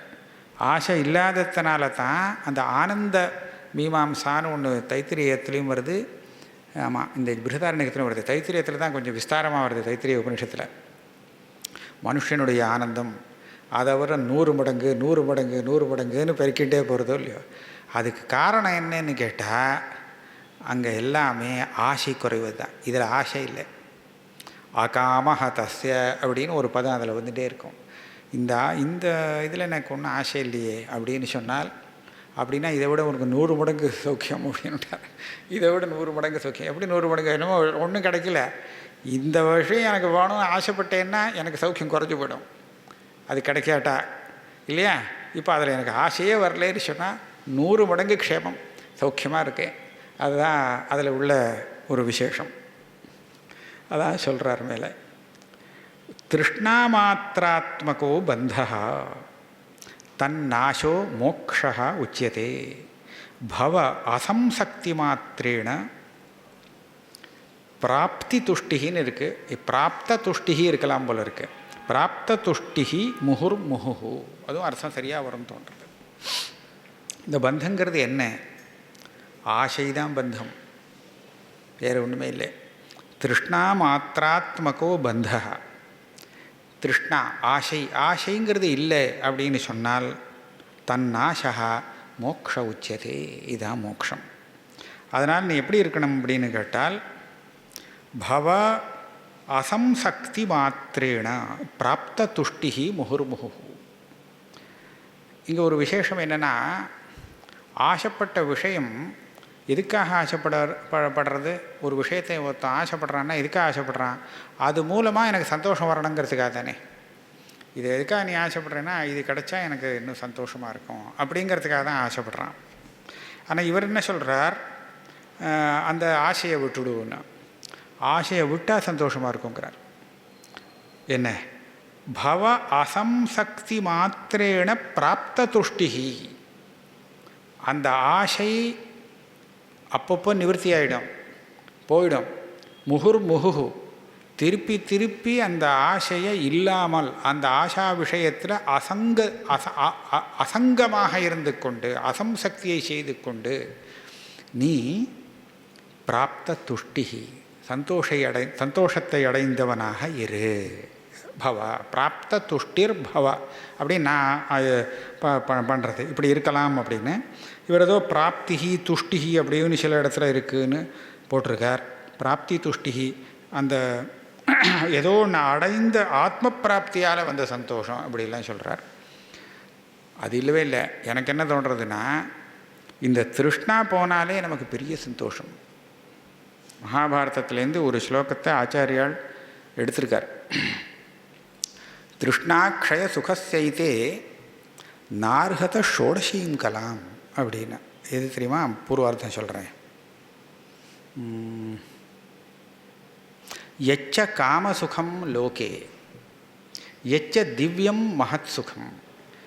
இவன் ஆசைப்பட்ட விஷயத்தெல்லாம் சாதிச்சுட்டான். இந்த லோகத்தில் அவன் அடைஞ்சுட்டான், சௌக்கியமாக இருக்குது இல்லையா? அதுதான் காமசுகமாம் இகலோகத்தில். யச்ச திவ்யம் மகத் சுகம், தேவலோகத்தில் அவன் அனுபவிக்கக்கூடியது அது திவ்யமான சுகம், ரொம்ப வசதியான சுகம் அது இருக்குது இல்லையா? இது எல்லா சுகமும் திருஷ்ணாக்ஷய சுகஸ்ய ஏதே நார்ஹத ஷோடசீம் கலாம். இவன் ஆசை இல்லாத போனதுனால திருஷ்ணாக்ஷயத்தினால ஏற்பட்ட சுகம் இருக்கே, அந்த சுகத்துக்கு ஒரு 16வது அம்சமாக கூட எடுத்துக்க முடியாது. ஆக இவ்வளவு பெரிய ஆசைப்பட்டு அந்த விஷயத்தை நாம் சம்பாதிச்சோன்னு சொல்லி ரொம்ப ஒன்றும் பெருமைப்படுறதுக்கு ஒன்றும் இல்லை, அதனால் பெரிய சந்தோஷம் ஒன்றும் இல்லை. அதில் ஆசை வராமல் இருந்தால் அதை விட பெரிய சந்தோஷம், அதை விட பெருசு அப்படின்னு சொல்கிறேன். அதனால் அசம்சக்தி மாத்திரேன பிராப்த துஷ்டிகி, அந்த ஆசைங்கிறது இல்லாத போனதுனாலேயே அந்த ஆசைப்படுறவன் பாவம் எவ்வளோ கஷ்டப்பட்டு சம்பாதிச்சிருக்கான், என்ன சம்பாதம் அவனுக்கு வந்தது, ஆசைப்படாமல் இருந்ததுக்கு எனக்கு அதை விட ஜாஸ்தி சௌக்கியம் இருக்குது அப்படிங்கிறத புரிஞ்சுக்கணுமா. துவமேகः சேதனः சுத்தः ஜடம் விஸ்வம் அசத்ததா அவித்யாபி நகிஞ்சித் சா கா புபுத்சா ததாபிதே. முன்னாடி சொன்னார் இல்லையா, புபுத்சா இதெல்லாம் சாந்தமாகணும் அப்படின்னு. இது புபுத்சைக்கு. நீ எதை தெரிஞ்சுக்க வேண்டும், என்னத்தை தெரிஞ்சுக்கிறது அப்படின்னு கேட்குறான். தொம் ஏகா, நீ ஒருத்தந்தான், ஒரே ஒரு ஆத்மஸ்வரூபம், நீ ஒருத்தந்தான் இருக்க. அவன் தெரிஞ்சதுக்கப்புறம் இன்னும் தெரிஞ்சுக்கிறதுக்கு ஒன்றும் பாக்கி இல்லை. அதனால தான் அடிக்கடி யஜ்ஞாத்வா நேஹ பூயோன்ய தியாத்தவியம் அவசிஷ்யத்தே அப்படின்னு சொல்லுவோம். இதை தெரிஞ்சுட்டாச்சுன்னா இனிமேல் தெரிஞ்சுக்கிறதுக்கு ஒன்றும் பாக்கி இல்லை அப்படின்னு திருப்பி திருப்பி சொல்லிட்டு இருக்கு. ஏன்னா நீ ஒத்தந்தான், இந்த ஆத்மாவை தெரிஞ்சுட்டாச்சு, வேறு இன்னொரு ஆத்மாவை தெரிஞ்சுக்கணுமோ இல்லையோ, அது தெரிஞ்சுக்கலையே அப்படின்னு கேட்டால் ஒன்று தான் மொத்தமே. அது தெரிஞ்சுட்டாச்சுன்னா எல்லாம் ஆச்சு. அதனால் துவமேகச்சேதன சுத்தா ஜடம் விஸ்வம் அசத்ததா. இந்த ஜடம் விஸ்வம் பிரபஞ்சம் இருக்கே, இது என்னது? இது ஒரு அசத்து, அதை கல்பிக்கப்பட்டது, வாஸ்தவம் இல்லை. இந்த கல்பனைக்கு மூலமான அவித்யை என்னதுன்னா அவித்யாபி நகிஞ்சித் சா. நகிஞ்சித், அவித்யங்கிறதும் ஒரு கல்பிதம், அதுவும் ஒன்றும் வாஸ்தவம் கிடையாது. அவித்யை வாஸ்தவமாக இருந்தால் ஞானத்தால் போகாது. அதனால் அவித்யாபி நகிஞ்சித் சா கா புபுத்சா ததாபித்தே. இப்போ உனக்கு தெரிஞ்சுக்கணும்னு ஆசை எந்த விஷயத்தில் இருக்குது? உன் விஷயத்துலையா, பிரபஞ்ச விஷயத்துலையா, இல்லை பிரபஞ்சத்துக்கு காரணமான அவித்யை எப்படி இருக்குதுன்னு தெரிஞ்சுக்கணும்னு ஆசையா? என்ன தெரிஞ்சுக்க போகிறேன் நீ? ஆக தெரிஞ்சுக்கிறதுக்கு ஒன்றும் விஷயம் இல்லை. அதனால் புபுத்சாங்கிறது சாந்தமாயிடும் இல்லையா? அதனால் வரிசையாக அந்த 3 ஆசைகளும் எப்படி சாந்தமாகிறதுங்கிறத சொல்கிறார். இந்த விஸ்வம் அசத்துன்னு சொல்லிட்டாரா சித்த முன்னாடி, அது இல்லைன்னு, ஜடம் விஸ்வம் அசத் அப்படின்னு அதை இப்படி சொல்கிறார். அசத்துங்கிறதே அதை ஒரு இதை பண்ணி காமிக்கிறார். ஒருத்தன் தன்னுடைய பூர்வ ஜென்மா அது எல்லாத்தையும் நினச்சி பார்த்தான்னா அப்போ இந்த உதாகரணம் அவனுக்கு ஒட்டும். ராஜ்யம் சுதாக கலத்ராணி ஷரீராணி சுகானி ச சம்சக்தஸ்யாபி நஷ்டானி தவ ஜன்மனி ஜன்மனி.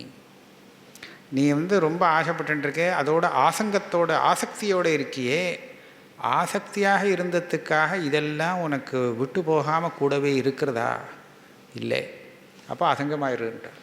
எப்படின்னா எத்தனை ஜென்மம் ஆயிருக்கு, அத்தனை ஜென்மாவில் எத்தனையோ தடவை நீ ராஜாவாக ஆயிருக்க முடியும் இல்லையா? அப்படின்னா உனக்கு ராஜ்யம் கிடச்சிருக்கு.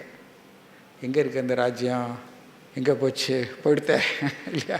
ஜென்மனி பல ஜென்மாவில் பல கோடி ஜென்மா எடுத்ததுல நீ ராஜாவாக ஒரு ஜென்மா இருந்திருக்காதா? எத்தனையோ தடவை நீ ராஜாவாக இருக்கலாம். ஆனால் அந்த ராஜ்யம் காணாமல் போயிடுத்தோ. சுதாக தெரியாது, போயிடுத்தோ, எல்லாம் போயிடுத்தோ. கலத்ராணி இல்லை, ஷரீராணி அதுவாவது இருக்கான்னா ஒன்றும் தெரியாது. சுகானிச்ச அனுபவித்த சுகங்கள் தெரியவே தெரியாது. சம்சக்தஸ்யாபி நஷ்டானி. ஆக ரொம்ப ஆசக்தி பண்ணி நீ என்ன லாபத்தை கிடைச்ச? நீ எதை வேணும்னு ஆசைப்படுறியோ அது ஏதாவது உன்னோட தங்கிறதா? தங்கவே இல்லை, சுத்தமாக போய்டுறது, விட்டு போய்டுறது. தவ ஜன்மனி ஜென்மனி. இதுக்கு என்ன பண்ணான்னா ஒவ்வொரு ஜென்மாவிலையும் இப்படி தான் இருக்குது. உன்னோட எதெல்லாம் கூட இருக்கோ எல்லாமே உன்னை விட்டு போய்டுறது அப்படிங்கிறத நம்ம இதில் கண்டுபிடிக்கலாம். அதனாலே அலம் அர்த்தேன காமேன சுகிருத்தேனாபி கர்மணா ஏபிய சம்சார காந்தாரே ந விஸ்ராந்தம் அபூன் மனஹா. போரும் பாட்டார். அலம்னா போரும்னு சொல்லுவோம். அலம் அர்த்தேனா, இந்த அர்த்தங்கிறது போரும், காமம் போரும், அதுவும் போரும்.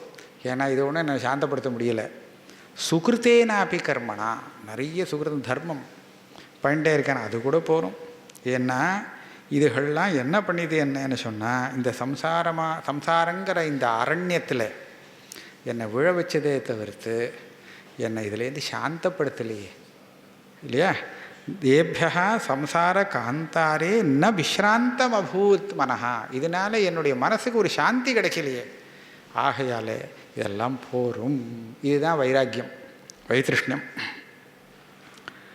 கிருத்தம் ந கதி ஜன்மானி காயேன மனசா கிர துக்கம் ஆயாசதம் கர்ம தது அத்யாபி உபரம்யதாம். எத்தனையோ ஜென்மாக்கள் கிருத்தம் பண்ணியாச்சு. எத்தனையோ ஜென்மாவில் காயேன மனசா கிரா கர்ம கிருத்தம். எத்தனை ஜென்மா வந்தாச்சு, எல்லாத்துலேயும் நான் நிறைய நல்ல காரியங்கள் பண்ணியிருக்கேன்.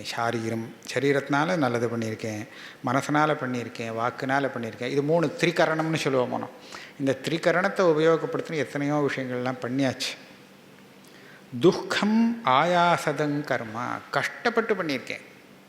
கஷ்டப்பட்டு ஆயாசத்தை கொடுக்கக்கூடிய கர்மாக்கள்லாம் எல்லாம் பண்ணியாச்சு. ஆனால் இது மூலமாக என்னுடைய மனசு சாந்தமாகலையா? அப்போ என்ன பண்ணலாம்? இன்னியோட நிறுத்திக்கோங்கிறார்.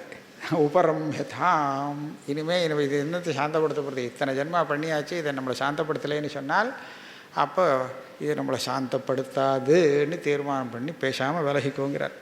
அதனால் தது அத்தியாபி, இன்னைக்காவது நீ புரிஞ்சுக்கோ, இதிலேருந்து வெளியில் வா. தது அத்தியாபி உபரம்யதாம். அதனால் திருப்பி திருப்பி அதிலேயே ஆசக்தியோடு இருக்க வேண்டாம் அப்படின்னு இதெல்லாம் சாதகனுக்கு சொல்லக்கூடிய உபதேசம். இதோட இந்த 10வது பிரகரணம் பூர்த்தியாகுது. இன்றைக்கி இதோடு வச்சுப்போம்.